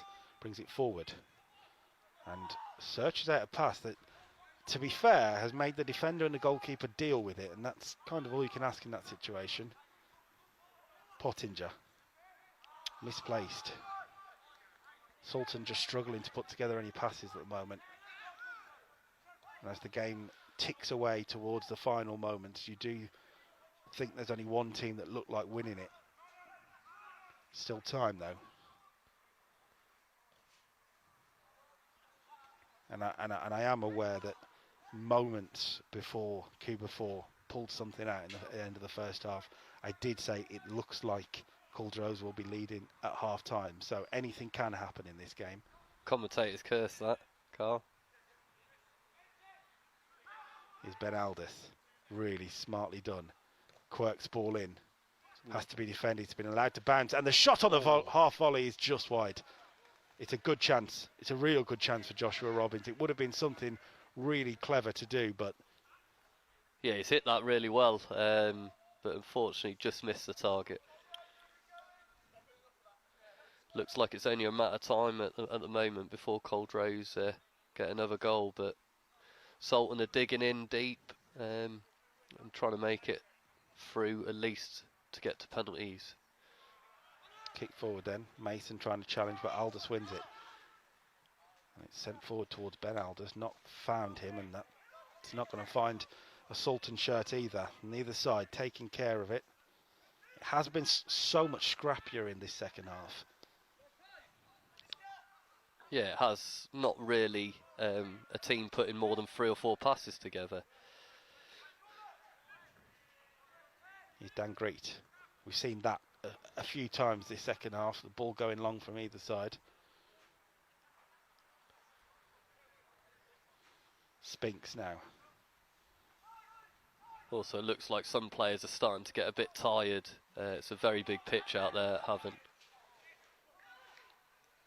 It is a very big pitch, that is for sure. And for a lot of these players, it'll be the first time playing on a pitch of this size. That does make an impact as we get to this point. And it is worth noting that Cauldros only played their semi-final against HMS Drake, which would have been contested fiercely. That is two. That's a nice ball. He's in. It's a great ball. The flag's gone up again. I'd like to see that again. It looked very, very, very close.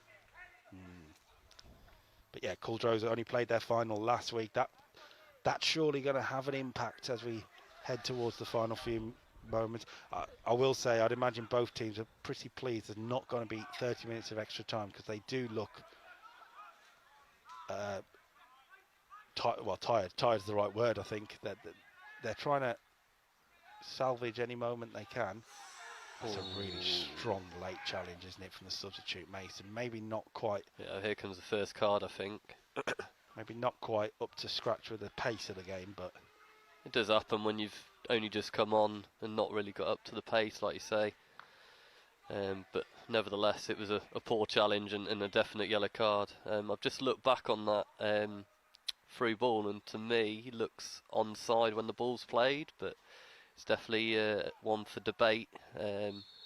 Should Cauldros score here? Collett's free kick, headed away by England.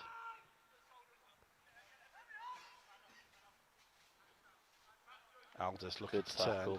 Well done. And now, what can Sultan do on the break? It's a really good, strong challenge in there by the Cauldros number 3. Great challenge. It's exactly what you want to see from your fullback. Looks like another sub. It is another sub, and I think it's a sub for Cauldros. It is. Tom Smith's coming off. Going to be replaced by number 15, which is Jamie Thurkle. In fact, I think it's going to be a double change, as Cam Quirk looks to be heading off as well, which is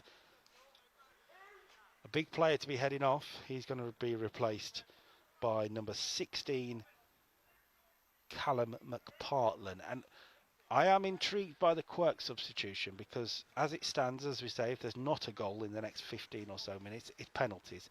You'd want Cam Quirk on a penalty, surely. Yeah, I mean, I think the manager's going for it, isn't he? Trying to get it done in normal time. But yeah, I totally understand your thoughts, and Cam Quirk would be one of the top choices to take a penalty, you would think.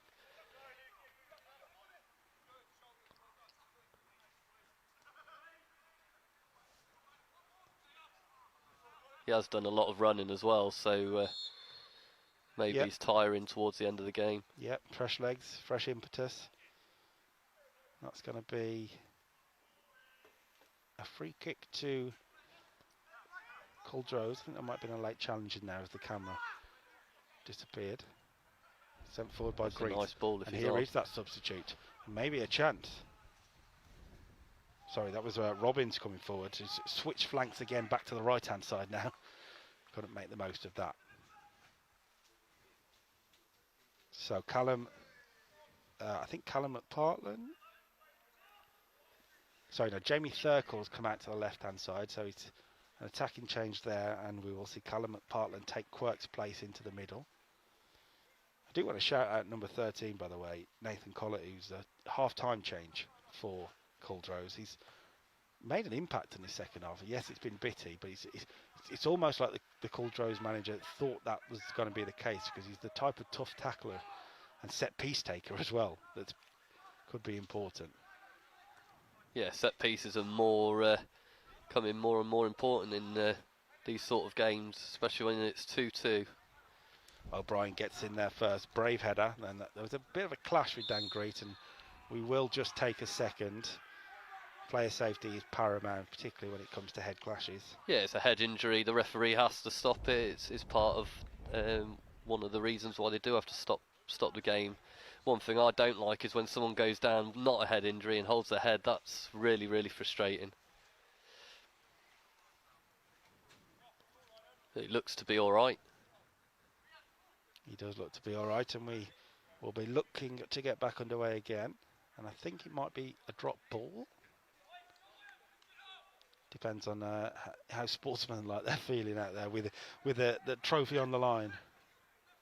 Looks like it's going to be a free drop ball and then play. Right, sent forward by Kai Crothers and flicked back, and now a chance for the substitute to get involved. The left-footed ball in is very good actually. There's no one there unfortunately, and England should be able to clear for Sultan, and uses his strength pretty well there to push Robbins off the ball.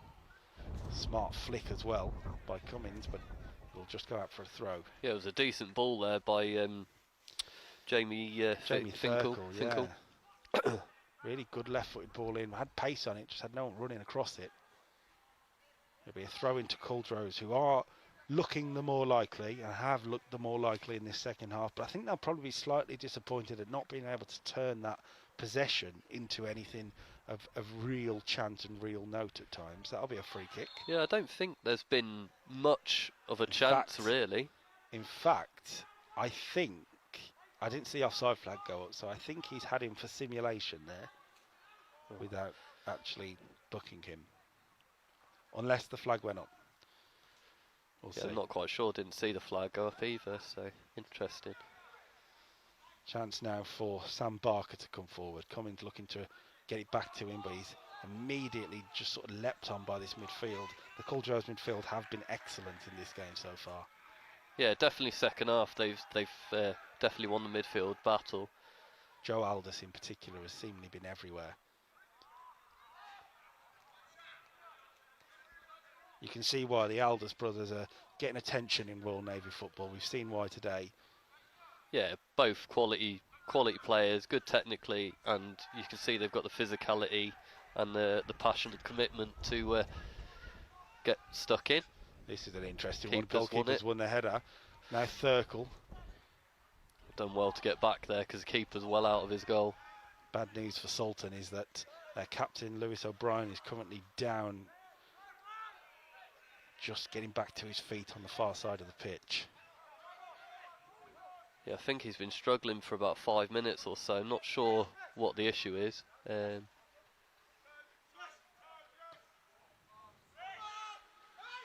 But that would be a big loss if he was to go off. Petit couldn't give it back to his Cauldros teammate. It'll be a throw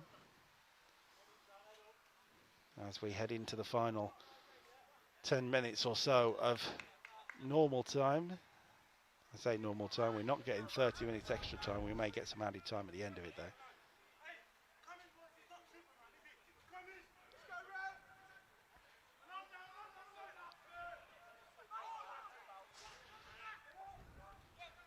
Now England, who's been one of the bright sparks in this Sultan team today. Yeah, he's had a very good game, hasn't he? He's been composed in possession and made some really good challenges, especially last ditch. Joe Aldous looking it towards could be another one. But once again, England across it. And an early kick forward by the goalkeeper, looking to force the issue. Just comes back though, and this blue wave of pressure continues. Here's Ben Aldous. Really smart run, and never a penalty. Just used his strength there for me. I also think if there was a foul, it would have been outside the box. Yeah. Chance then for Cummins to send it back to George Patterson. It was the substitute Sheriff Ahmed who made the challenge.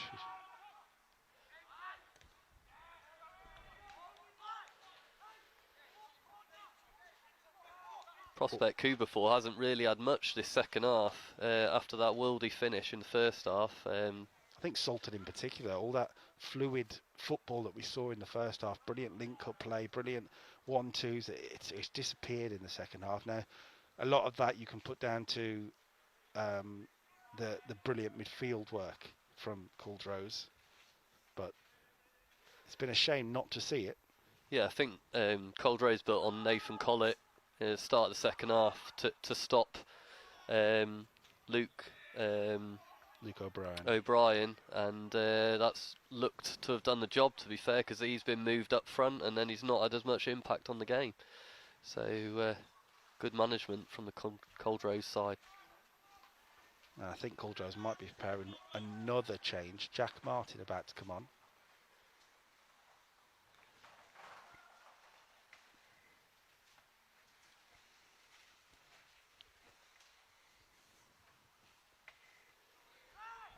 Here's Aldous looking to spin. Good challenge in there by Pottinger. O'Brien heads it on. Bit of head tennis. Smart ball to find. There he is. Chance now. Great, strong in the challenge and clears away. Now the substitute Thurkel brings it forward. Aldous just holding off the defender, but ball bounces away. That's a good pass through, and can he spin here? Yeah, it's good football. Ahmed does well to find Pottinger. Barker goes on the run on the left, cut out well. Both sides just having a bit of a stalemate in this second half. Good defensive work, stopping decent attacking movement. O'Brien gone for it. And that probably just about sums up the frustration he's got, because he had better options, but he's just not really had much of a kick, so he's gone for it anyway. Change for Cauldros then. It's Robbins who's gone off, Joshua Robbins, and I think I saw it was number 14, Jack Martin, who's come on.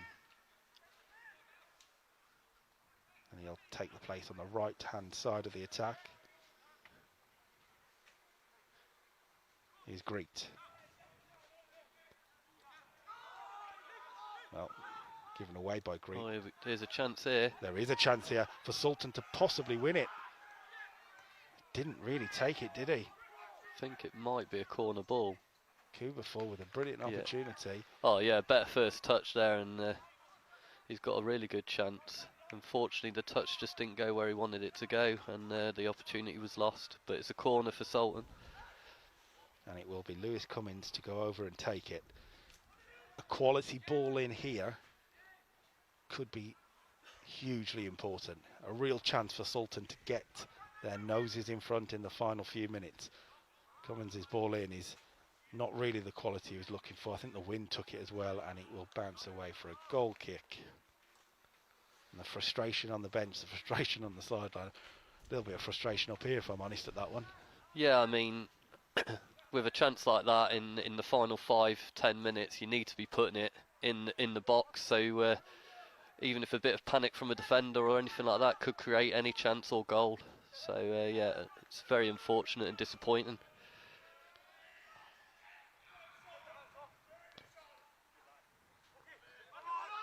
Pottinger nicked away from it by Aldous, and the scrappiness continues as Collett takes charge. Left-footed ball right across the pitch, giving Barker a job to do, and the fullback gets the job done if in doubt. Yeah, Ben Aldous just stops, doesn't stop working the defenders, does he? He's a nightmare as a striker. If I was a defender, you wouldn't want him ratting about at your feet, trying to get the ball off you. Just non-stop work. That is Ben Aldous looking for his brother. Cut away. I've got to be honest. I feel bad for the Aldous parents, because these two as kids must have had bundles of energy forever, because that's what they've showed so far.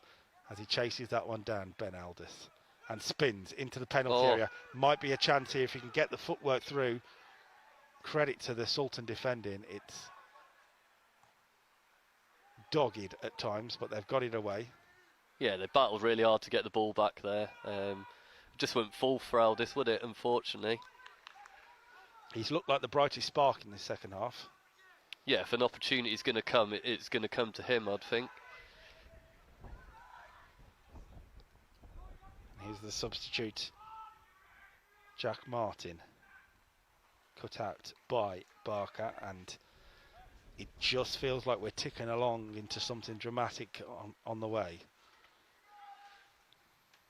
Yeah, last 5 minutes now, so plus extra time, so you're in that time now where do you go for it or do you just hold back and take your chances with penalties?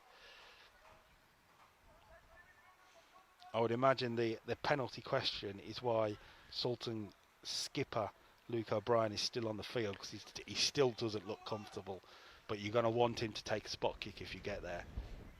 Yeah, agreed, and he is their penalty taker, I'm led to believe. He definitely took a penalty against us in the first round, so that's probably why he's still on the pitch, like you rightly said. Well, after the first half dramatics, the second half stalemate means that we are guaranteed something headline making to decide this one, whether it is penalty shootout or maybe something else. Oh, nice turn. Lovely spin. And now O'Brien. Over to Beckford. And Beckford's pass is loose. Gave it a good go, Sam Barker, but he didn't get there. Unfortunately, the player he's playing it to was down injured. Now Joe Aldous. All the way back to Ash Spinks. Now Martin. Looking for a pirouette of his own. Maybe not quite as elegant. Hey, he kept the ball. He did keep the ball, and he won a free kick in the end from Harry Mason's free kick. And Mason needs to be careful because he is on a booking. Yeah, it's just probably the final warning from the referee here. Any more of those, and it's a second yellow potentially. I'm sure he's been given the note to come on and make an impact and get into him a little bit. Maybe just needs to take a second and calm down. Yeah, he needs to use his common sense a little bit, and he's already on a booking, so he's just got to be a bit careful. Now Pottinger. I think he's off. Going to be off. Yeah, rightly given offside. He's just gone a little bit too soon there. If he just held his run, he might have been in. The sub to bring on Callum Partland in the midfield for Cauldros has meant we've got an Aldous double up front, so to speak. You've got Joe Aldous in the number 10 role with his brother, of course, Ben Aldous up front. So all on the brothers for Culdrose if they're going to win this in normal time. That's asking a lot of Spinks and a little too much. Yeah, he's fast, but he's not quite that fast to get to that.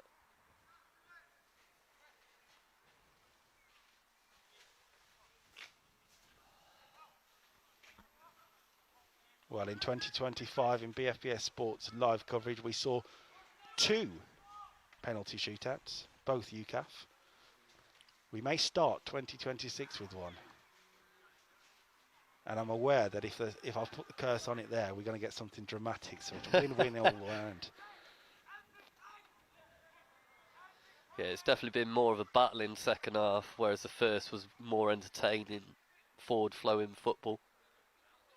Martin tries to slide it through to McPartlin. 2 subs looking to link up, but a little too aggressive there in the tackle, Martin.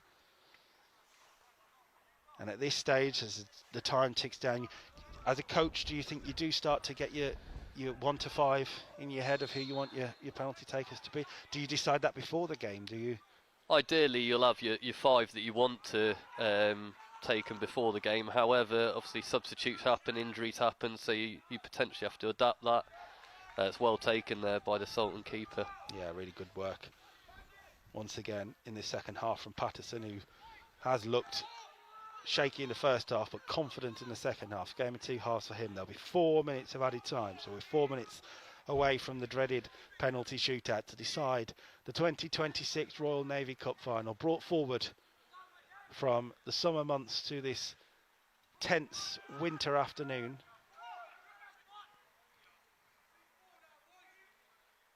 And we're thankful for it, to be honest. It's been a brilliant game to watch, even in the second half when it's got more tactical and it's been about moments. England clears. Greet sends it back forward. Can one side win this before we get to penalties? Ahmed. Mason. And it's gone out for a throw to Sultan on the left-hand side. It doesn't look like Sultan are hurrying to take this throw-in, so potentially hoping for penalties. Ahmed challenging in there, but it's Joe Aldous who comes away with it. And now Collett looked for an option up front. Instead, he'll go towards the left. He's still looking for options. Callis. So much time on the ball. Now Joe Aldous immediately has a defender on him. You can see the danger men. Good ball wide for Spinks, who's already got 1 assist to his name. Great ball towards the near post, and he's hit the bar! And he's still alive. Still a chance with Collett. Aldous! Oh, wow. That is bodies on the line defending there. Goalkeeper and about 3 defenders down, as well as 2 attackers. So, yeah, Aldous, great opportunity, hits the bar, and then the scramble in the box. Somehow, Cauldros haven't won it there. Whether it was the first effort, which was a brilliant ball in, by the way, by Ash Spinks again. Got across his marker, didn't he, Aldous? Got the finish on it, hit the bar, and then that scramble afterwards. It's still alive, though, with this corner. Anything could happen here. Lofted towards the back post. Bounce around. Aldous is there again, and they'll clear. Oh, good ball. And it's straight into the control of O'Brien, and maybe it'll be Sultan. Kuba 4. In towards Ahmed. Good defending there.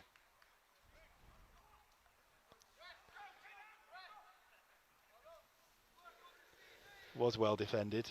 Yeah, I think it was Sam Perrott again, just seeing it out.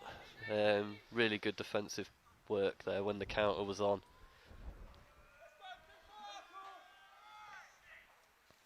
Goal kick gone forward. Well, it's all been about moments in this game.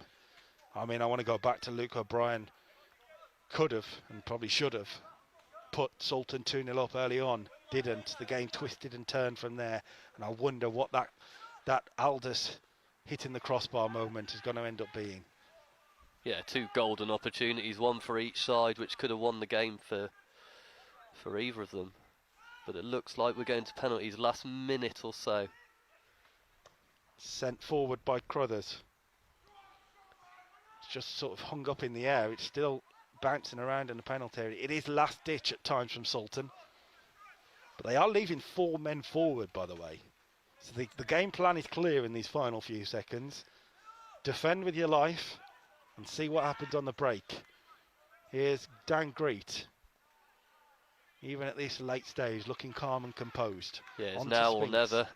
Sorry, now or never for Cauldros. Now the substitute. Now Collett, and that's given away. And have they got one last chance? Not with that, they don't. All eyes look towards the referee now. Yeah, I think that's going to be it after this goal kick, to be honest. Craig Marchant looks at his watch. Looks like we're going to pens. Here's Greet. Still no whistle, so we'll carry on. Greet sends it forward. Ben Aldous chases it. Keeps it in. It will be a throw in. Sultan on in any rush really to take this, so Sultan are happy to give it a 12 for penalties and see what happens.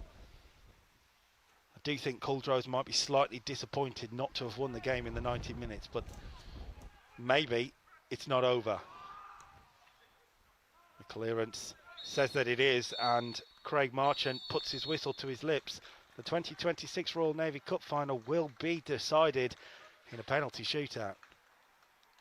And I'll be honest, on the basis of the 90 minutes, it's probably the fair result. Yeah, totally agree, Carl. I think it's definitely been a fair result. I mean, Cauldros was slightly on top in the second half, but didn't really create too much. Only the Aldous chance near the end, really. And then in the first half, Sultan were probably a little bit on the better side, and again had Luke O'Brien's chance. So it's very, very even throughout both sides, and now it goes down to the luck of penalties. Well, for the 6th time, the Royal Navy Cup will be decided in a penalty shootout.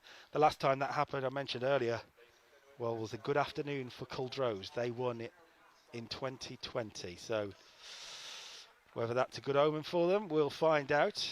It will be interesting to see these spot kick takers as well, because I look at some of the players that have come off, and for Sultan, for example, Ozan Kilikoglu, him coming off in that game really took took a weapon out of their arsenal. You'd have thought he'd have been on a penalty when we got to this stage. Is O'Brien fit enough to get the right connection he's going to want? And then on the opposite side of it, Cameron Kirk coming off. Again, you'd want him on a penalty. So decisions were made in that second half to try and win the game, to try and make your team the winner. It didn't work out, and now we'll see what happens, shall we? Yeah, I think you're right. I think both of them players who were taken off would have taken a penalty. I'm pretty sure O'Brien will take one. As a captain, it's time to step up and show good leadership and management skills there, and put the ball in the back of the net. So will it be a dirty dozen, so to speak, for Cauldros? They're going to have to do it the hard way. They've put the dirty work in. They're going to have to do it the hard way on penalties. Or will they make it 5?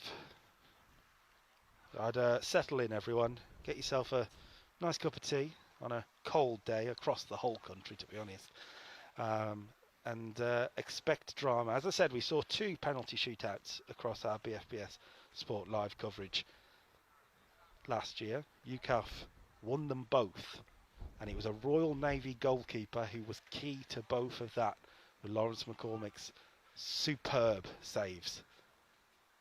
Yeah, he's a great keeper, isn't he? Let's hope for some goalkeeping heroics in this penalty shootout. The penalties will be taken toward our left-hand side, and it looks like it will be Cauldros up first, as the man with the ball in his hand is their captain, Dan Greet. A man that he will hope in around 20 minutes' time or so might have his hands on a trophy.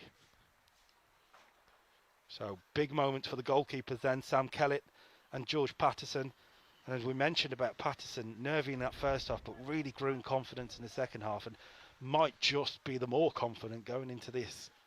Yeah, I think if he can take his confidence gained in the second half and put that into this, he's definitely got a chance of saving at least one penalty. We can see that both keepers are together there as well, and there is certainly a height and reach advantage, you would say, to the man in orange, which is the HMS Sultan goalkeeper, George Patterson. And he will be ready to go first. The Sultan faithful have made their way round to the goal just to make sure that they can have any advantage head their way.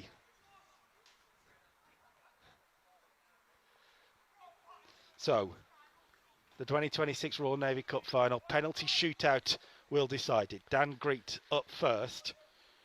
Cool, calm and composed during the 90 minutes. Very experienced player. Cool, calm and composed in the first kick of the shootout too. Cauldros off to the perfect start. Yeah, great penalty, sent the keeper the wrong way, and off we go. Over to you. Over to you, Luke O'Brien. As we mentioned, not looked fully fit in that second half. There was moments where he was struggling, showed frustration. He's got to keep his cool here. Captain and then captain to start the penalty shootout. Sultan need this. It's a straight run up. And it's saved, brilliantly saved by Samuel Kellett. The first miss of the shootout, the first kick from Sultan, and Samuel Kellett has his save and moment. Yeah, it's a good save, but the penalty's hit at a nice height for the keeper there. But he's guessed the right way and palmed it away. So really good save. Just wonder if that was a penalty of a tired or even injured player. Yeah, he does look very tired and potentially could be injured, but fair play to him for stepping up and taking on the captain's responsibility. Well, the man who came on at half time, Nathan Collett, did make an impact, and he's made another impact just about in off the post for a 2-0 Sultan, 2-0 Cauldros lead in the penalty shootout. I'm getting too excited.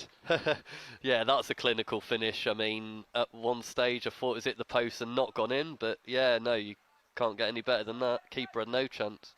Certainly didn't. Well, Sam Kellett saved one. Michael Pottinger is next up for the men in maroon. And he's blazed it over the bar and over the stand. It's into the car park. And with that, could Sultan's hopes of the trophy go into the car park too? Oh dear. I mean, you've only got a feel for him with that penalty.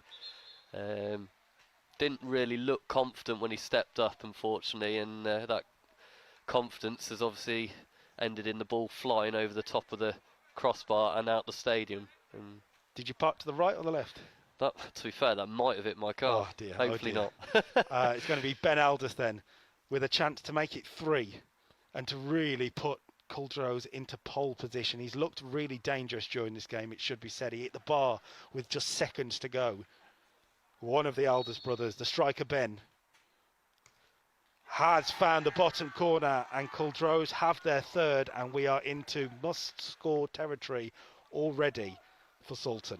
Yeah, really calmly confident taken penalty again, right into the bottom corner. Didn't really give the goalkeeper a chance. He went the right way, but unfortunately it was right in that side netting part. So, yeah, very good penalty. So Harry Mason, over to you. Came off the bench, was told to get into him clearly, and got a booking for it too. He's not looked necessarily the calmest head, but he's got to keep calm now. He must score, or Cauldros will win a 12th cup. He does score. He does keep calm. It's a really well taken penalty. Straight down the middle, and that really takes courage to send it down the middle in that sort of position, doesn't it? Yeah, calm, composed and confident. That's just what you need for a penalty taker. Great finish. So over to Joe Aldous then. If he scores, Cauldros are the winners. Now, I don't know if he's watched any of the African Cup of Nations, but I don't recommend a Panenka. Yeah, he chipped it straight into the keeper's hands, didn't he? The hard-working Joe Aldous then, to give Cauldros the cup. Yeah. Nicely done. Really simple. 4 penalties scored, and they will win a 12th.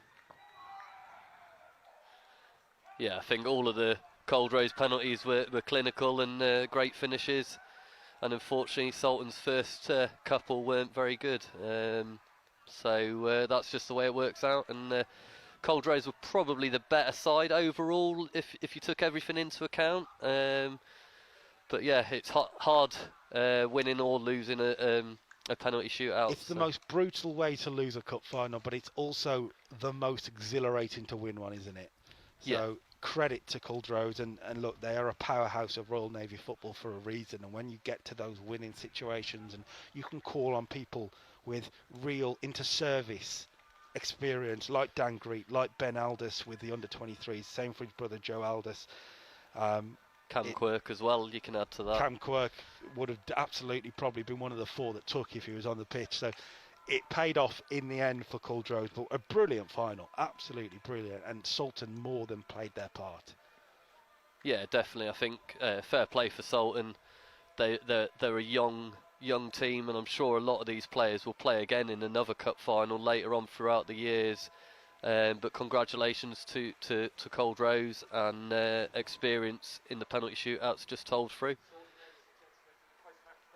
Well, we will be getting the post-match presentation. We will be getting in to see Dan Greek get his hand on the trophy. And one of the things we haven't really spoke about is the fact that with this being moved to January, what a boost this is for the people that have impressed today. People like Dan Greek, like the Aldous brothers, to go into an under-23 inter-services and then perhaps a senior inter-services for the Aldous brothers in particular. Yeah, definitely. The under-23s manager and the Navy seniors manager is there watching this game. So there's some of the young lads that might get picked up if they haven't already have done so for the under-23s inter-services. And then, like you say, there's some players that have impressed Chris James today and might make it into the starting lineup or definitely into the squad for the first inter-service men's match. So yeah, it's always an opportunity to get yourself out there and impress both the managers.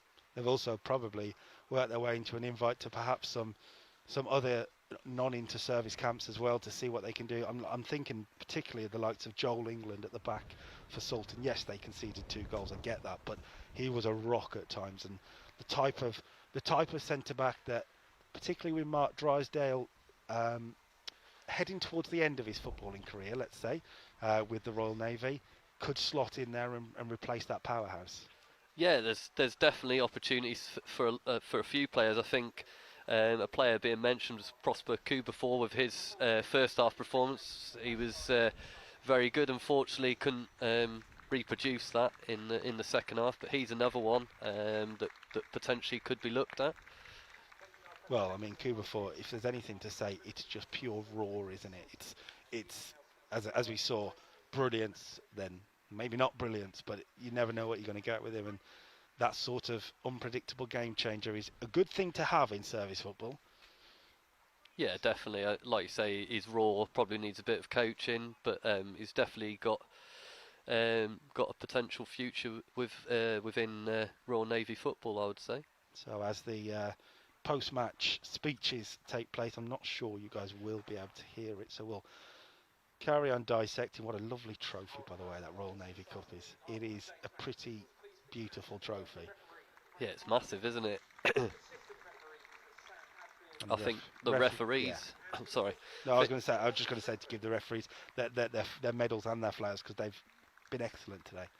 Yeah, I can only agree with you. There's not been any decisions really that we could argue with. To be honest, it's been a well-refed and linesman match. To be honest. And HMS Sultan then gets what must feel like the worst medals in the world at times. Look, I can only talk back to when I was a boy playing football, but I lost a final on penalties, and it still haunts me to this day, probably 20 odd years later. So it's a tough one for them to take, isn't it? Yeah, I mean, it's not every day you get to play in a Royal Navy Cup final or any cup final, to be honest. So yeah, it's very disappointing. Having been there myself and had a runners-up medal, it's yeah, it's not the best of feelings. On the other side, Cauldros, who have obviously won it a fair few times, might have some players that have played in some of the other games, some of the other cups that they've won, so they might be winning it for a second time. So yeah, it's not great for Sultan, but they'll come back and be stronger for next season.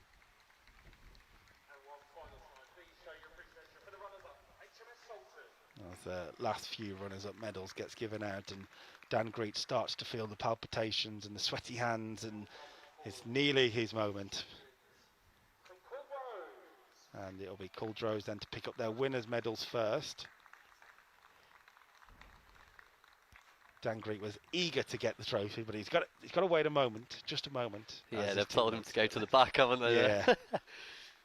And eventually he will get his hands on it, I'm sure. Stood next to the head coach as well, Tom Collins, who knows what it's like to win on penalties. He was part of that 2020 win here at Temeraire, I believe. That it was a good moment for Cauldros. It's happened again. He's now head coach. The generations continue. Yeah, definitely. Like I said before, it's the second time some of the players potentially would have won it, but there's a lot of new faces as well, so it's best thing in Navy football, unless you're playing in inter-services and winning inter-services, is to win this competition.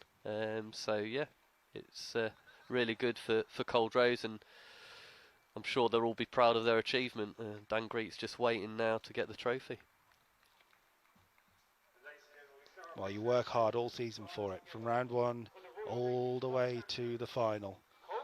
And finally Dan Greet gets his hand on it. It's the most desirable dozen in Royal Navy football. It's number 12 for Cauldros, and they will celebrate.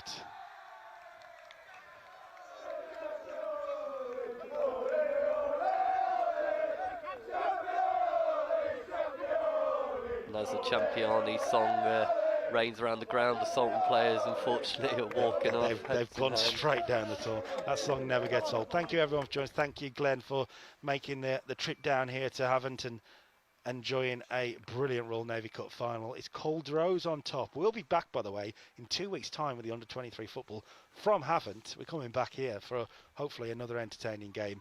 So do join in for that. And yeah, what an afternoon for RNAS Culdrose, 12-time Royal Navy Cup winners.